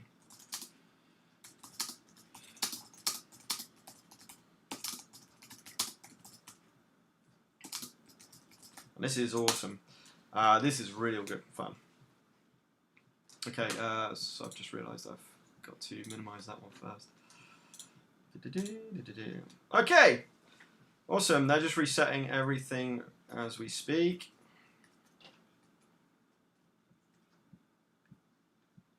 I don't think I'll chat anymore on this because I just look at that. I don't know why it's putting down like five versions of one chat. Bizarre.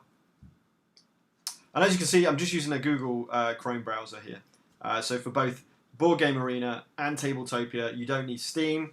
You can just literally sign up and away you go. It's awesome for that.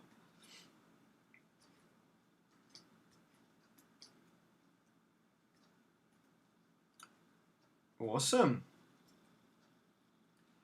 Kilgore, I would say Kilgore's been the MVP so far.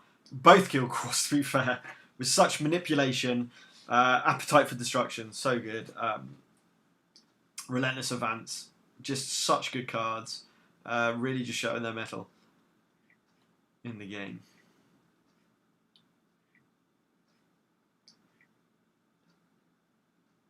Okay.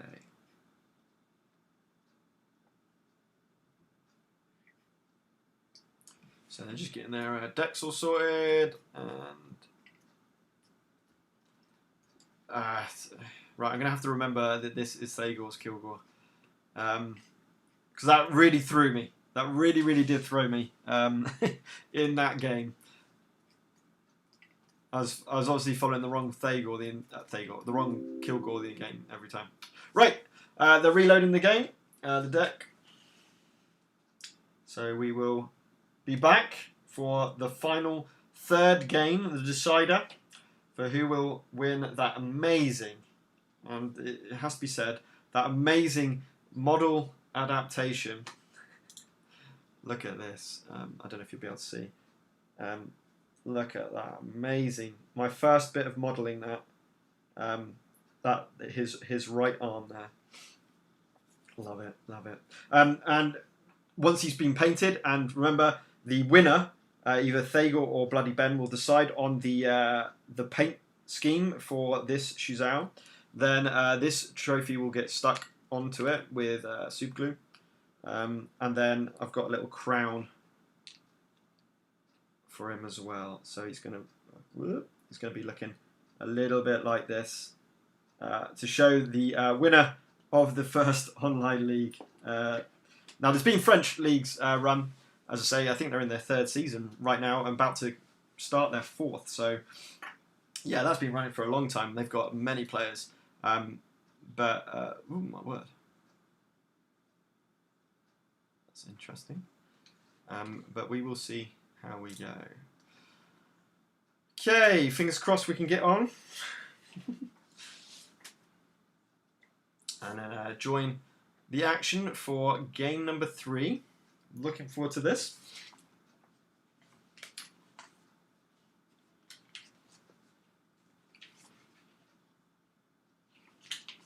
Now, I'll be really interested to see. So they've already said that they're going to get foiled. So when a character card gets upgraded, they're going to change it to a foiled card, which is pretty cool. I like that.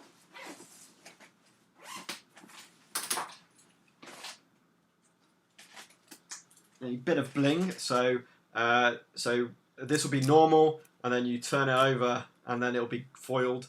This one isn't foiled, obviously. I like that. I like that. But the problem will be is how. Oh God.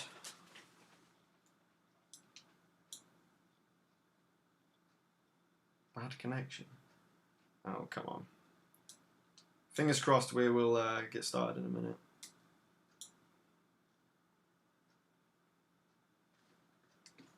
Reconnecting.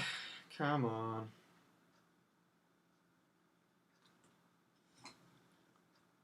And this is not my internet. I'm full. Oh, wow. See, it says internet connection, but my internet connection is fine. Let's try that again.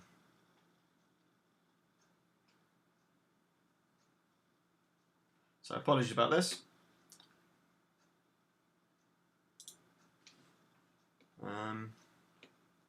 Beauty of technology. You don't get this when you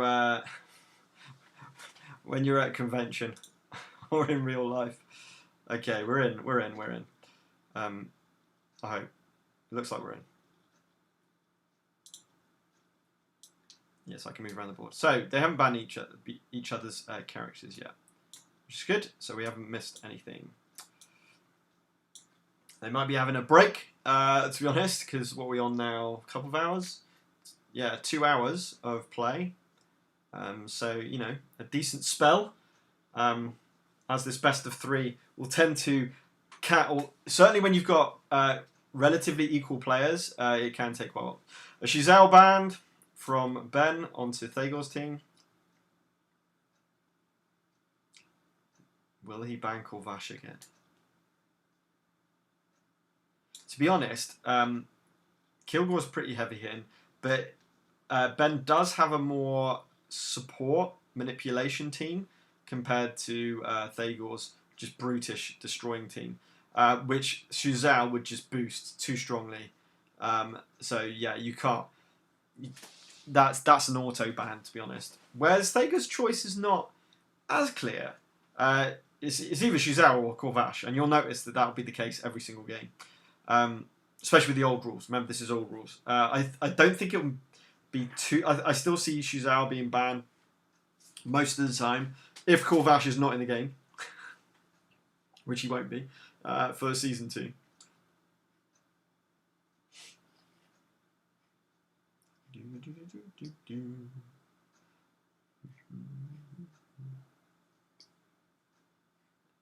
I love the fact that this final has come down to a third game. That is so good.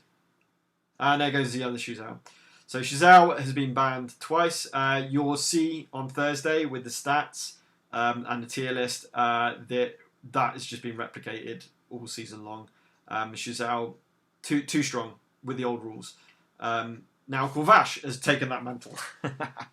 But we will see how we go. Okay. So we've got Corvash, Kilgore, Corvash, Kilgore.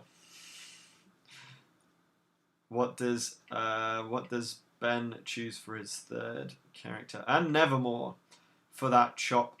Fantastic chop, chop, chop. And Goldar for that manipulation. Very nice teams. It's going to be again, it's going to be a tight match. Right, notice how this is a orange token. How that changed partway through the last game, I have no idea, but it did. Right, challenges, let's see what we got. 2 or more in trap hexes, 2 or more adjacent to Esme statue. I might see the Esme statue one being mulliganed here, or it might just be left. Probably going to be mulliganed, because the blue area is closer to Ben's team, but I suppose, I don't know, he might just let it fly.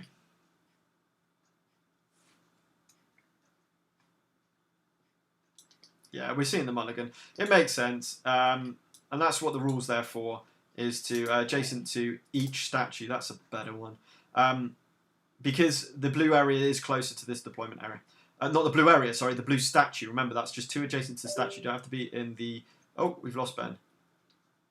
So it looks like Ben dropped out just briefly. He did on my screen anyway.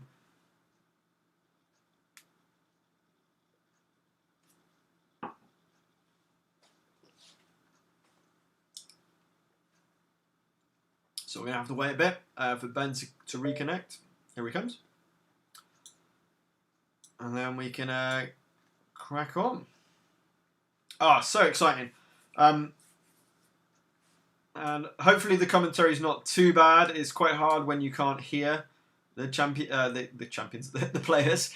And you've got, and also they have a tendency, the higher players, to not bother flipping their cores, which makes it a lot harder to kind of guess what they're doing as you look to see what the effects are. Now, obviously, when you play on board, and this is an advantage of Board Game Arena. If you play a tournament on Board Game Arena, everything's shown for you, so everything's automatic. Now, that's the big difference. This is very much kind of sandbox, I guess, is the right word for it. It's more sandbox style, where you can literally do what you want. In essence, you move like you would do in real life. Board Game Arena is more like a scripted video game where it tells you what you need to do. You press N on areas and everything, and then it does it all for you. It exhausts its core for you. It does the damage for you. It reveals traps for you. It does all of that. Is all automatic. Personally, I'm not a massive fan. I want this to be as close to the actual board game real life experience as it can. But that's just that is honestly my personal opinion. And I know that's not what everyone thinks. A lot of people really like the Board Game Arena. It's fantastic for casual play. If you just want to pick it up and just play on your couch, you can do. You can take it in turns, and then the next turn doesn't carry on until someone's done a turn. It's really nice for that. So the mulligans are taking place now.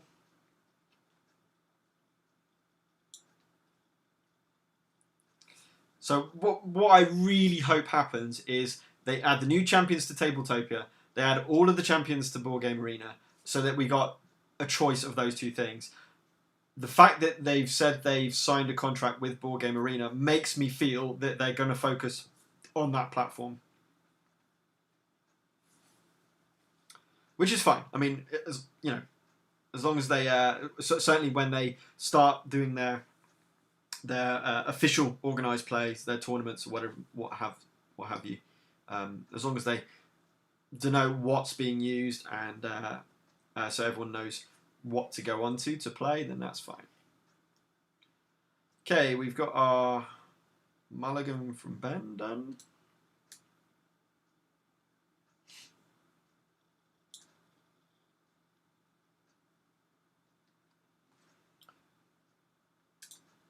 And we are still on the stream, hopefully.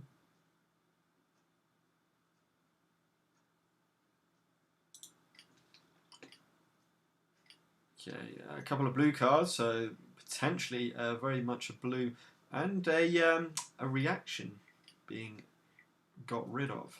I think the reason why that's the case is, I'm going to hazard a guess here, Thagor's going to want to get Goldar's reaction in hand, and that's to stop what happened in the first game, where Nevermore shoots over to Thagor's team, sends Corvash flying in, and then having potentially up to 4 champions, boosting that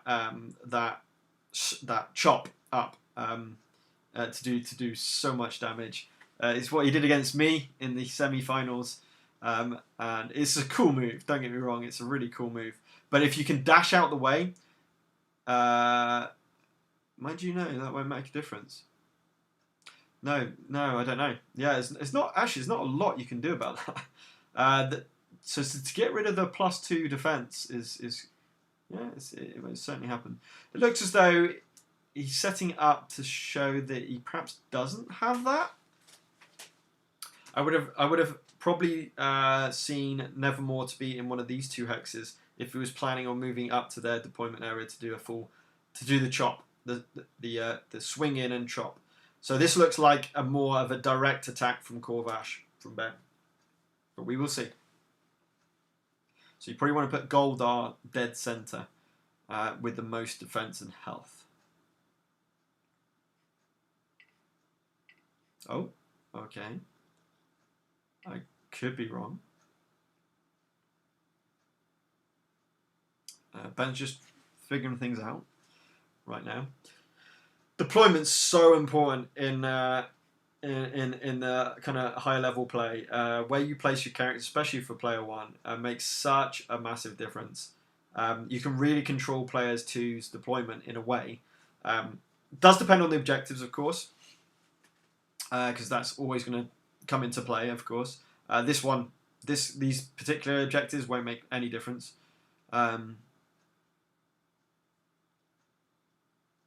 But yeah, he could have easily spaced all of his champions out, and then apart from the yellow statue, just got to each statue with a move of 2.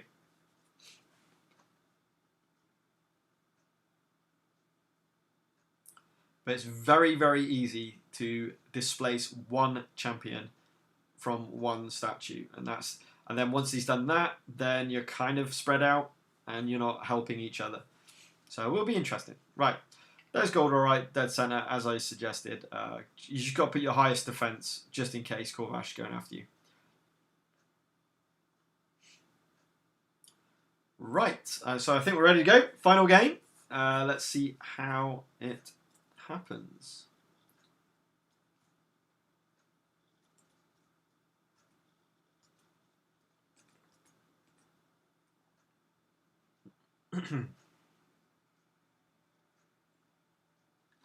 Are we going to see the Nevermore chop?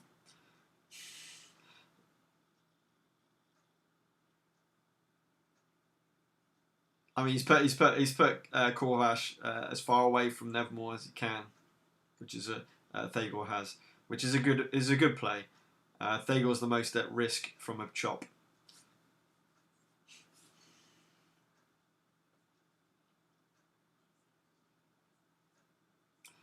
It doesn't make sense to do that either because of the high health of these champions. When Ben played me and did that Nevermore and then chop, it was because of Lorelei that you could literally just take out in a one shot. So it kind of makes a lot more sense against the lower health characters, people like Gawain, Wrath. Yeah, a lot of the ones that have been the new champions that could work really strong as well. Okay, so just a move 2 with standard action, and then he's going to jump over to here, probably targeting Corvash. I could be wrong, but no, hitting Corvash for 3. Then we've got the chop. So blue core to move 2, leaping strike, and then chop to do 4 damage onto Corvash. And 3 damage onto Goldar. As I say, imagine this now with bloody Brawl as well. It's just insane. Very nice. Right, Thagor's first turn. And no objectives were placed here. He did have Guiding Light, so it was available with Chop. So the combo was there to play. But no, wouldn't be worth it. You're just wasting so much health off of Nevermore. It's not worth. It's not worth it. It would have been if he took Nevermore with him. It would have been 7 damage to each. That would leave Kilgore with 1. It would leave Goldar with 2. But it will also leave Nevermore with 2. So Nevermore would have been taken out the next turn. Admittedly, they would have had 2 characters up there. But no, that was a much more sensible play. And Corvash is always going to be the target, with no defense and 8 health, being the weakest of this bunch of 6 characters, or 4 different champions, 5 different champions, 4 different champions. Yeah, he's always going to be the target.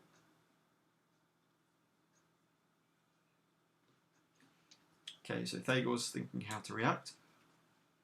So first of all, we got Plunder, move 2, attack for 2, draw 1 for each damage dealt. So that's going to be on his Corvash. Is he going to stay where he is? Is he going to move?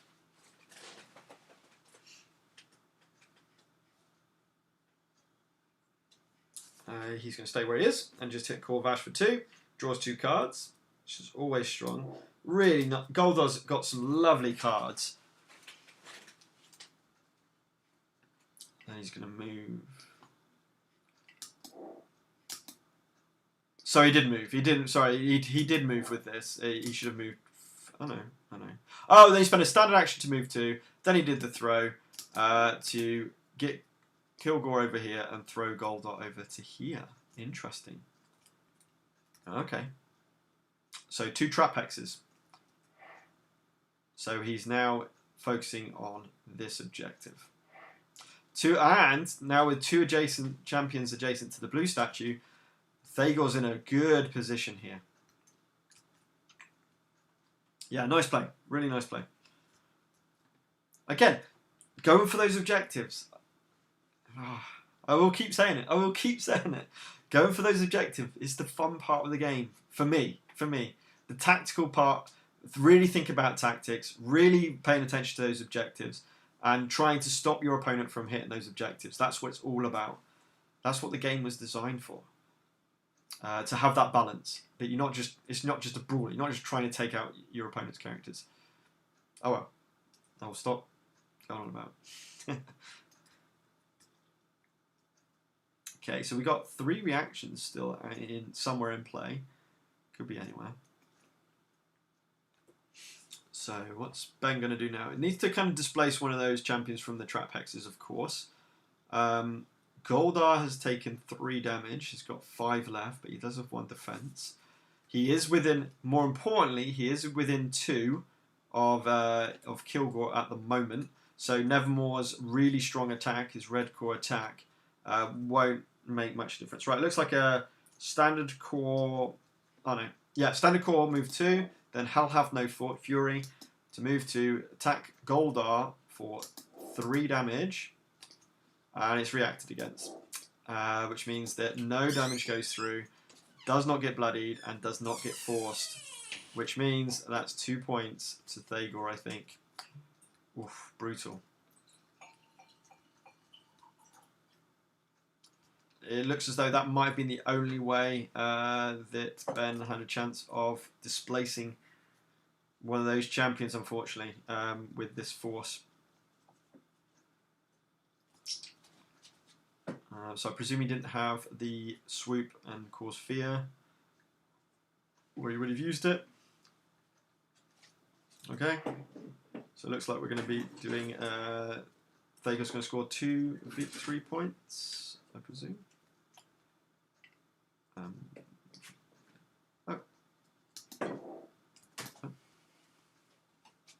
Oh, I think it was just showing what he could have potentially done. Maybe. Oh, hang on. Oh, I missed a core out. This is where you really need to be able to hear the players talk, because I think what they're just talking, what he's talking about here is how we could have done things differently. I'm confused.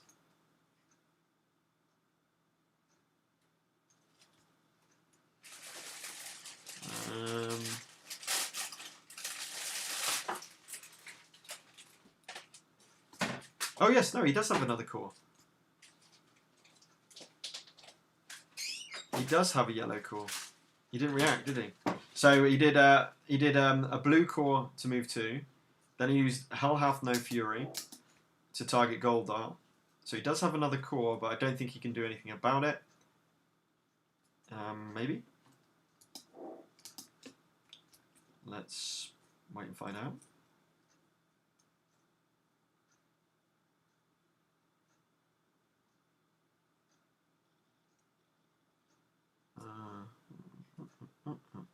No idea.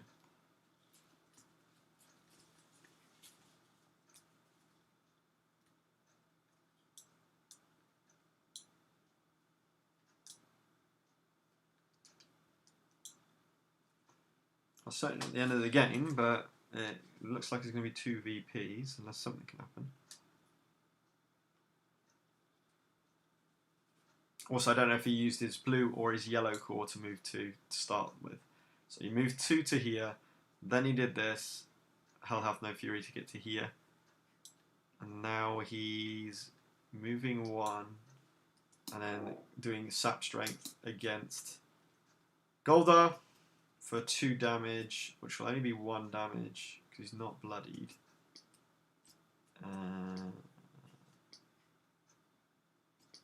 Is that right? I think that's right. Oh, and that is... Oh, that is all Corvash's cards used as well. So I think... Is Goldar taking 1 damage? Is that? I don't know. Yeah. So Goldar takes 1 damage from Sap Strength. And we'll score the 2 VPs. As he's just done there. For controlling the trap hexes. Well played. Unlucky with the reaction core from Thagor there. But yeah, very nice play. Right, okay, what's next? We've got Corvash on 2 damage already. With no cards in hand. For Corvash, that is. And only... Well, he has got Dark Steel Armor available. Right, so that's going to be an attack. Fury onto... Moving into the red zone and attacking for 2 damage, which he takes. And he heals 2, but he didn't have any damage on him, I don't think, anyway. Then Corvash has moved. So is it move 1? Move 2? I think it was just a move 2, which is fine. And that's his turn because he reacted as well. So he's now got a champion adjacent to each statue. So he's now meeting that objective as well. Although Corvash has got 1 health. So I think Corvash is going out this turn. Depends on who Ben wants to level up. So he could level up any of his champions. Oh, now, what's going on? Wait a minute. Wait a minute. Corvash is here. Corvash. Yes, that's correct. So, oh, his Corvash is over here. Yes, okay. Really nice play. Corvash is a long way away. Control the enemy deployment areas next. So, what he's done... Yeah, of course. His is Goldar, Kilgore, and Corvash. Now, Corvash has got 1 health remaining. Goldar is bloodied now, but Ben has no Corvash cards in hand. This is going to be tough. This is going to be very tough. He'll have to just leg it over to here with someone to be able to do that damage. Now, Nevermore's probably the best suited to do that. Especially if he's got his swoop in one. His swoop, I think it's swoop 4. Which will take him all the way over to here. And then as long as he does the attack, then Nevermore's leveled up for the VP. But that's a long way to go just to take out a character. And he's got to be worrying about his Corvash as well. It's going to be tough. It's going to be tough for Ben. This is a hard decision. Does he bother with Corvash? Just leave him until a bit later. Again, taking out Corvash isn't always the best play. Because if you take out Corvash, if Ben takes out Corvash in this turn, yeah, okay, he gets a VP, levels up a character, but Corvash will be fully healed, ready for next turn to jump in and do some damage. Because look what cards are still left from Corvash. He's still got his 2 red cards, and he still has the Leaping Strike. So he still has Chop, he still has Leaping Strike. He still can do a lot of damage, and he's still got Hell Hath No Fury. So he's got a hell of a lot of play with his Corvash, and you don't want to be taking him out, putting him onto the gate so that he can come out anywhere and start Leaping Strike and all the rest of it. So I don't think he will go for Corvash here. I think he'll go for Goldar. He's going to try and take out Goldar. Certainly displace him, if possible. That's going to be really important. Now, the other thing that I've not talked about is the fact that, there's no red zone. So it's the only one that Ben needs to worry about is adjacent to each statue at the moment. Just be aware that he has also got Goldar adjacent to the blue statue. So maybe getting rid of him is the best play. It just depends on the cards. What cards does he have? He can't use Corvash.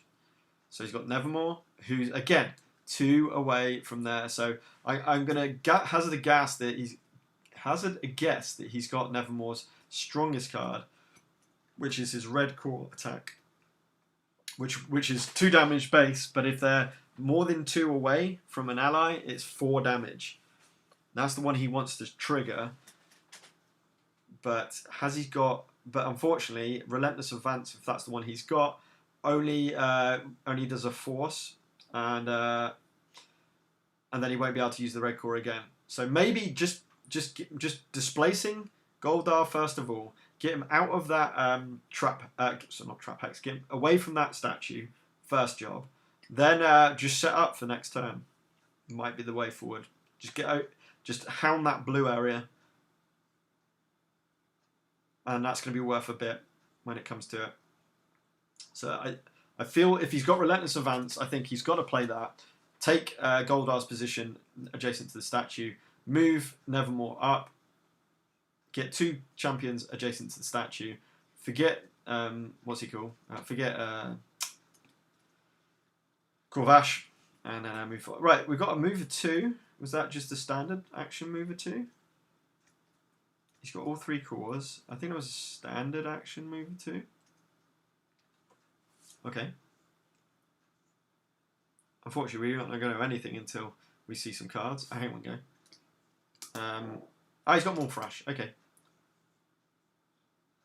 So, I presume he did a standard action move 2. Then he's doing more Thrash. Really? Okay. What, from there? Yeah, that makes more sense. Now, the problem is, now the good thing is, Intimidation is gone. So he's not going to be dashing out the way. That'll do 2 damage. Can he take him out, though? Or else he's going to score... he's going to push him... He's going to push him out. Oh, what happened there? He's going to push him out. So he decided to do the 1 damage and then push him away this direction. Fair enough. So that's the manipulation. That's the objective secured away from Thagor. So he obviously doesn't have the cards to take out Goldar this turn. Because Goldar is now on 3 health remaining.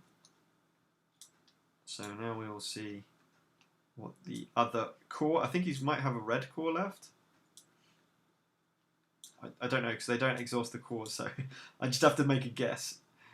So it could be a red core. I don't know. He can't move 2 with it. Because that's what he did with Kilgore. Yeah, he did. I don't know. Bit confused. So how did he get Kilgore from there to there? If he's getting Corvash from here to here. Did he play a Kilgore card? Right, not really sure what happened there. Looks like... Don't know. He somehow got Kilgore to move to here. Then he did his push. And then he moved Corvash from here to here. I don't know how he managed to do that without doing something you're not allowed to do, which is do this standard action for 2 twice. You can only do that once in a turn. So, not sure, but we'll let that one fly, as it were, and we'll continue to see how we go. Right, Thagor's turn. He is second player, and it's going to start with a Maul Thrash. Very nice. With a damage of 2 and push 2 onto his Corvash. That's going to be 3 damage onto Corvash. Leaving with 1 health. And he's got a red core available, so I think this is goodbye with his Goldar to take out. Well, move 1 and heal 1 first of all. I presume he's going to use his. Someone to take him out, or is he going to leave him? You're probably going to leave him again because what's happened is Ben's drawn another deck of Corvash cards. So again, the play's not always just yes, Corvash is free to take out. Don't bother. He's got 1 health left. Leave him where he is. He's not scoring any objective. He's not in any dangerous place. He'd be a more dangerous place if he came back off the board. So yeah, a sensible place. Move 1 and plan 1. with Corvash. And he's now got his 2 champions adjacent to the blue statue. Goldar has now got 4 health remaining instead of 3 because he healed him. And the next challenge will be 3 adjacent to the same statue. Well, Corvash is a long way away for that. But it's not being played straight away, so that's not been too bad. I'm not really sure what's going on with that card. That's better. So we're definitely looking at the idea of this one being the most fiercely fought one.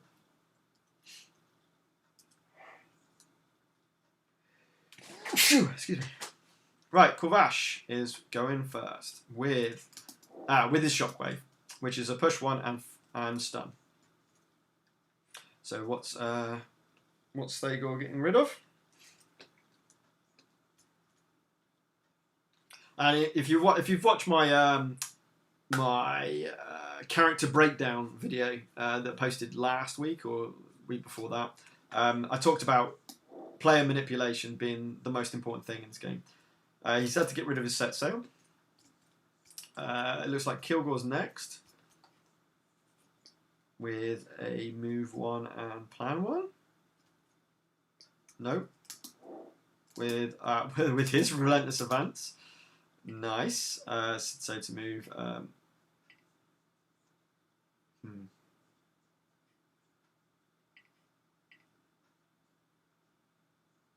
on.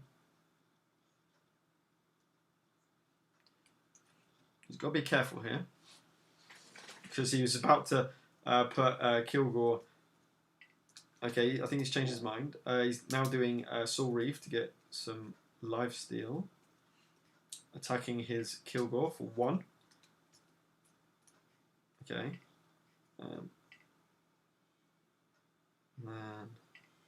And then doing. Oh, okay, to get all of his champions adjacent to the blue statue. That's why he did it that way. So now would be the play to take out Corvash,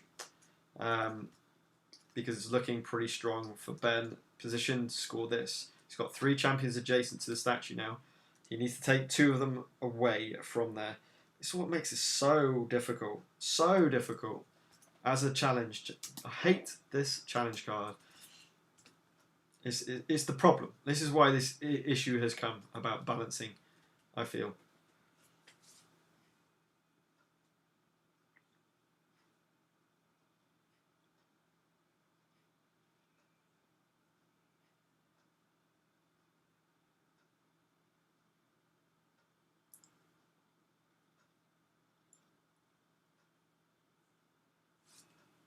Okay. So we've got Thagor's go now, and he's gonna have to. Well, he doesn't have to be honest. He's gonna think about what he can do over here on the blue side. Now, if he can't get rid of 2 champions by taking out Corvash and then displacing either Thagor or Nevermore, I don't think he can take them out. They're both on full health. So if he can't do that, he might just forfeit the two victory points and get in position to do something else. We will see.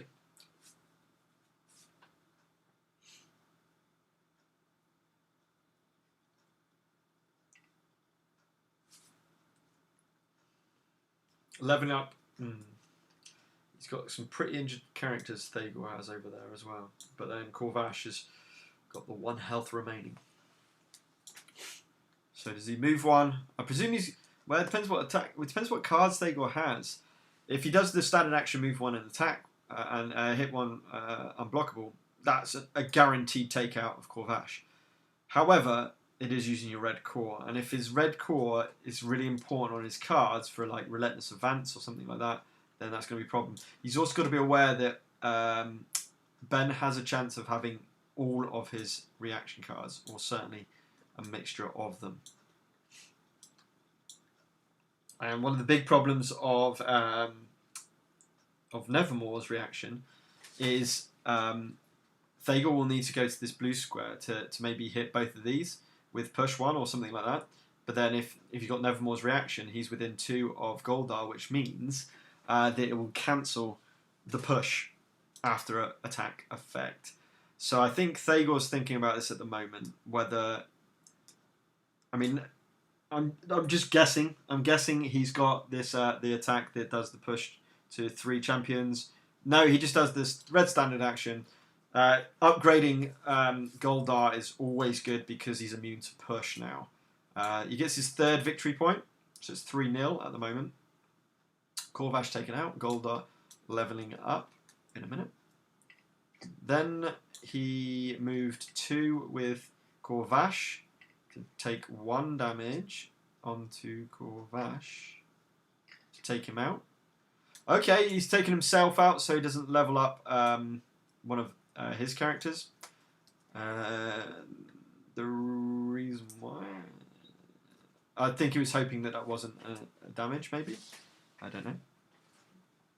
But then what that does is automatically gives Thagor a completely fresh Corvash to play with, which is always good, and doesn't level up one of his players. He still gets the victory point, of course, for a champion being taken out.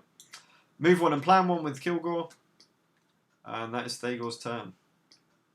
So he couldn't displace... In the end, he couldn't displace these champions, it seemed. Which is a shame. Maybe he could have if Corvash survived, and that's why he did it. Because it's going to be 2 points now to Ben. And control the yellow creation areas next. So it's 3. Oh, it is very, very tight.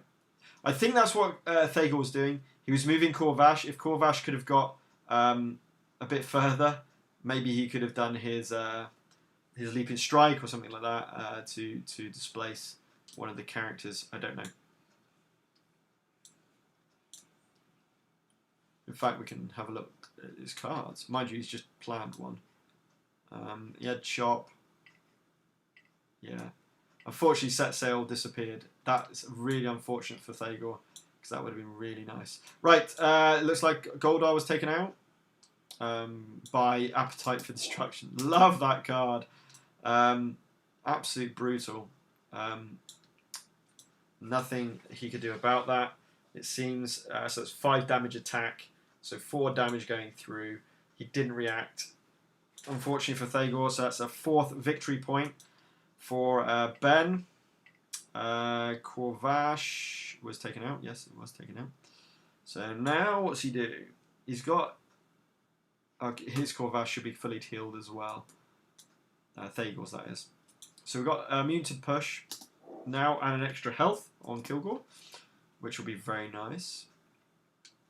We do have this, which Ben's probably eyeing up at the moment. If he can get Corvash into the play, he's already got 2 of his champions on full health that are adjacent to the statue already. If he can get a 3rd one in there, then it's pretty good. It's a really hard one to pull off because most characters have manipulation, but it is certainly a possibility.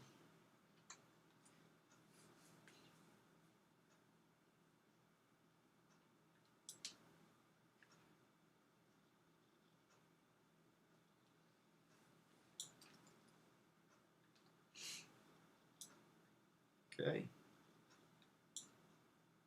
So just thinking game plan here is 4-3 to Ben, the yellow player. He's just removing his damage off Corvash because he's obviously been taken out. Ben's selected it. If you see a kind of yellow glow, it means that Ben selected it, and it means that Thagor will not be able to touch it or move it or manipulate it. All right. Anyway, what we're going to go for here.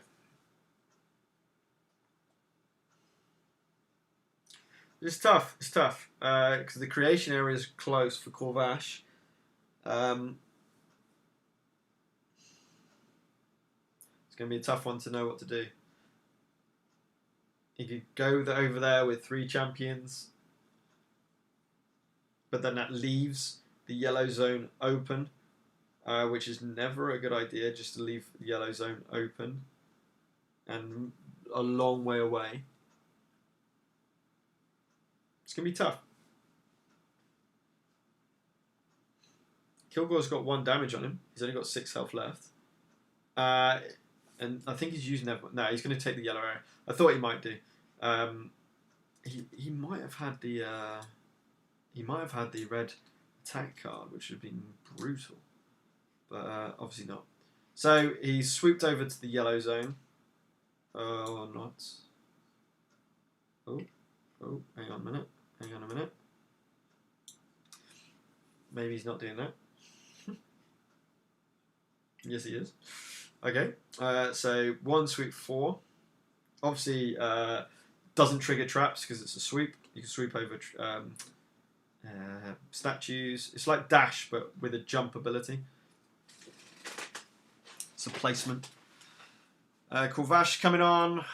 Yeah, he's going to try and nail down this yellow zone. He only needs 1 VP.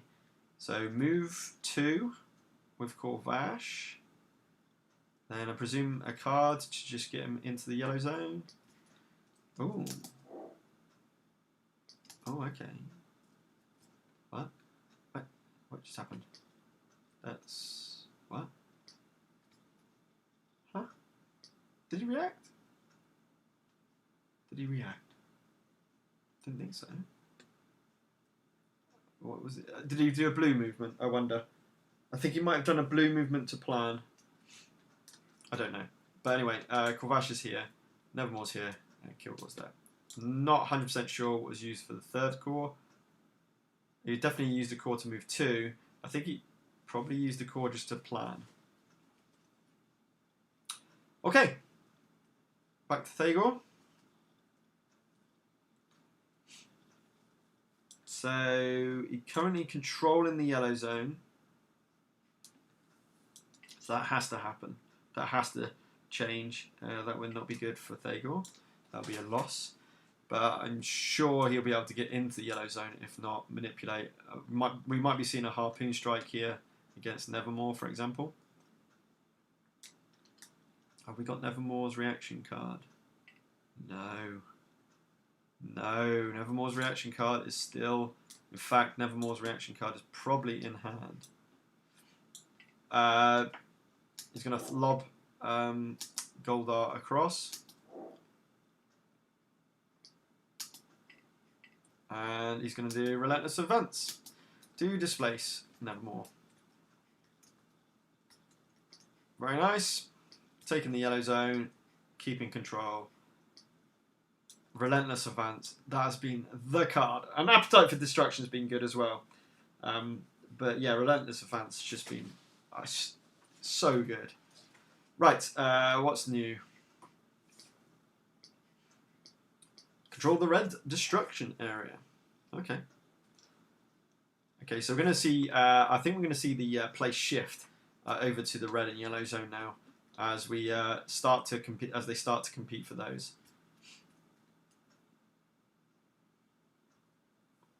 So we've got 1 damage on Kilgore and that's it. So in terms of the characters, they're pretty fully healthed up. Kilgore is in the yellow zone, scoring that objective at the moment. Does depend on cards. He's lost his this is what I'm talking about, Grim Harvest, which is just brutal. So he had Grim Harvest and didn't use it. I thought he might have gone for Kilgore there for the win.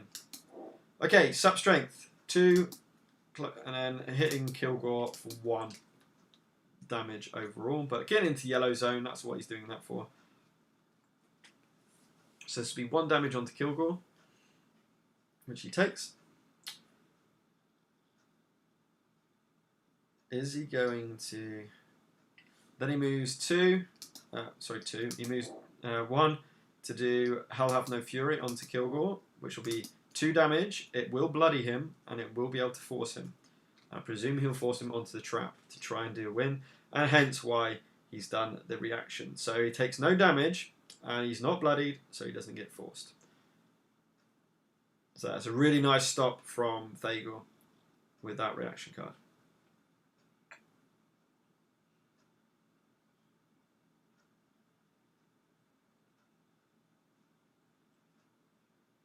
So does he So you take Nevermore into the yellow zone, packing that up. I think he does. With a move 1 and plan 1, I presume.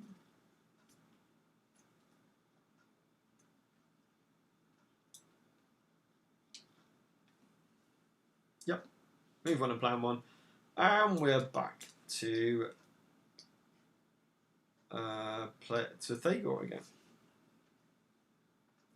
So, Kilgore, only 2 damage on Kilgore, only 2 cores for Thagor to play. We will see what happens next. It looks like we're doing Plunder to move 2, attack for 2, draw 1 for each one. It's going to be on Corvash. So 2 damage onto Corvash. Ben's just grabbing his hand. He's got Chop, both reactions, and Throw as well. And he's going to be drawing 1 more card. Oof. This is pretty strong. This is very strong. Murder of the Crows. That's a really strong card.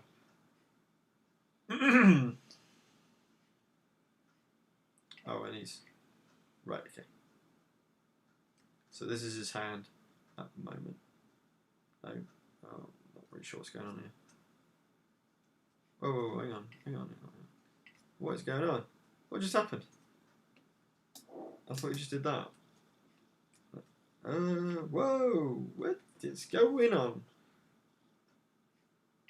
Wait. What? What just happened? Huh?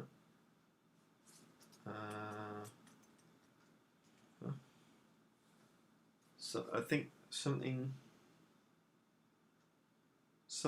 went wrong in the game.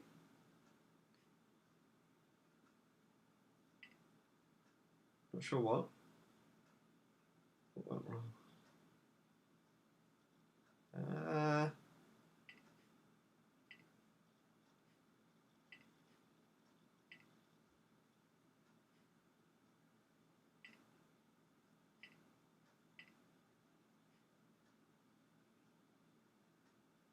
What is...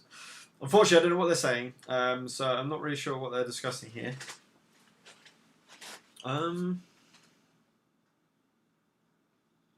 Is Thagor saying that he hasn't got any manipulation? Yes. But the fact that they're literally just flipping things, I think Thagor cannot get him out of the yellow zone. Because he wanted to draw cards with this attack. And I think that's what he was just showing. So I think Ben reacted with this card here, which stopped any attack going through, which meant he didn't draw any cards, which meant that Thagor didn't have the cards to manipulate him. And I think that's what he's saying here. So I think Ben's won by winning the control of the yellow zone. I think that's what's happened here, because Thagor cannot displace him from that yellow zone. So I believe, if I've got it right, I think Ben has won the final. I'll just chuck it up on Discord just to make sure, because I'm not 100% sure. Yes! Scores for now. No, it doesn't say it. And I'm just going to find out if that was the case. So let's just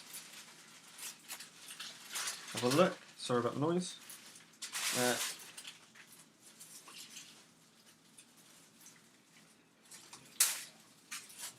T'as vraiment la bonne arrière en main pour me montrer. Donc là, hi Tom. Hiya. Sorry, just to ask, was that you, Ben, scoring the yellow objective to win the game? Yes. Oh, okay.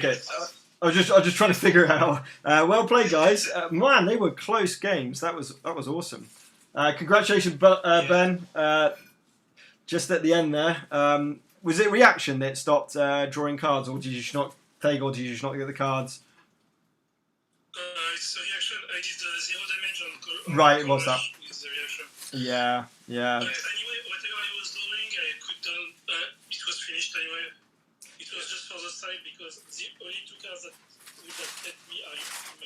In your discard, right? Yeah, yeah. Oh, there was such good play across all 3 games. Really appreciate it. It was really fun to watch and just and commentate on. Well done, Bloody Ben. You'll have to come up with a paint scheme for Shuzal now. Yes, great. So just chuck it on the Discord chat, and then yeah, we'll take it from there. But thanks a lot, guys, for playing all the way through to the final. And again, congratulations, Ben. Well done, Thagor, for getting to the final. I'm not massively surprised we got 2 of the French league players in the final.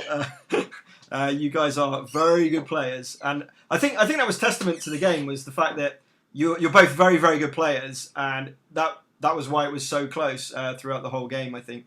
So yeah, well done, and thanks for playing that final. It's about I think I had the good card on the blue one to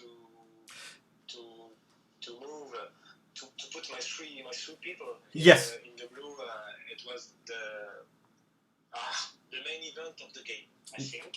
Yes. And it was a pleasure for me to play this league organized by you, Tom. So thank you so much.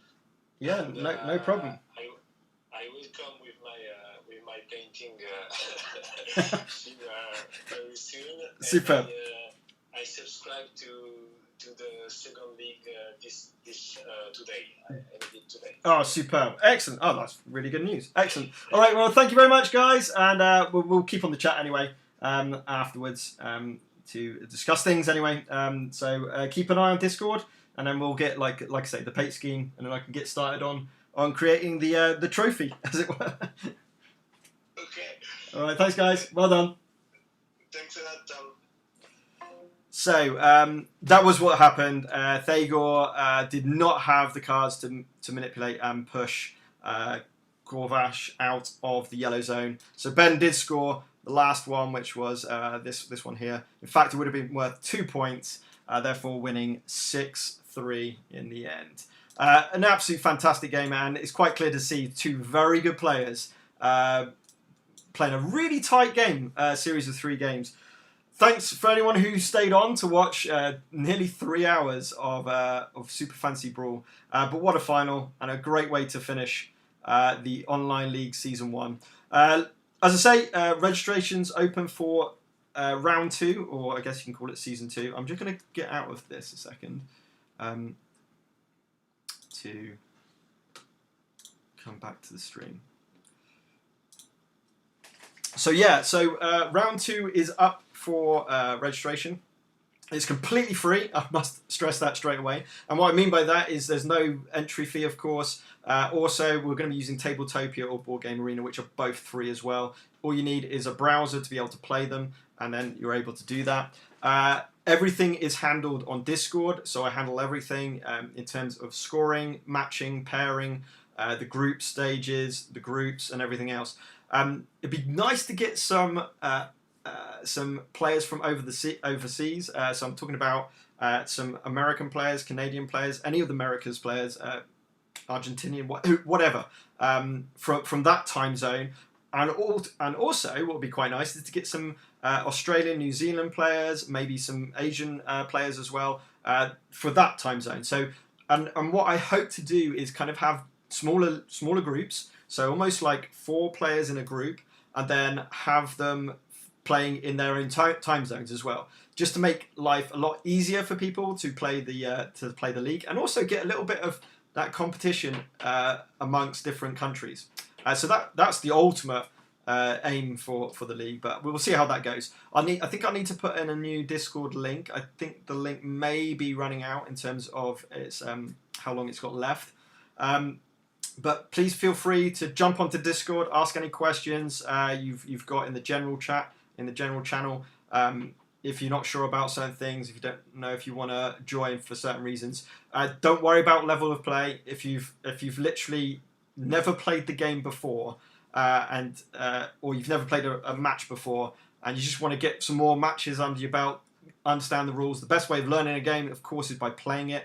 The community is absolutely fantastic. They'll be more than happy to just take you through the games as you play your games in the league. As I say, there's no money involved, okay? So people aren't going to be uber competitive to try and win to get like £200 worth of credits for something. That's not going to happen. As I say, it's still going to be a cool little prize, which will be some unique custom art that I will be doing, digital art based on Super Fantasy Brawl. So it's still stuff to get excited about winning, but yeah, nothing too serious. That's not what the league's about. The league's there for very casual play, to get people playing Super Fantasy Brawl together, to get into those communities. And just enjoy the game and get excited about this new Kickstarter round and what might come in the future. Okay, so with all that mentioned, I'm going to say goodbye for now and good night from here.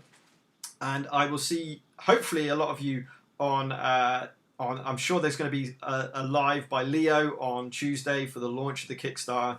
That's quite traditional, so I'm sure that will happen. And then on Thursday, check back to Paint and Game Corner into the channel for the kind of interview and the discussion with Stuart Siddons, who was one of the original designers of the game.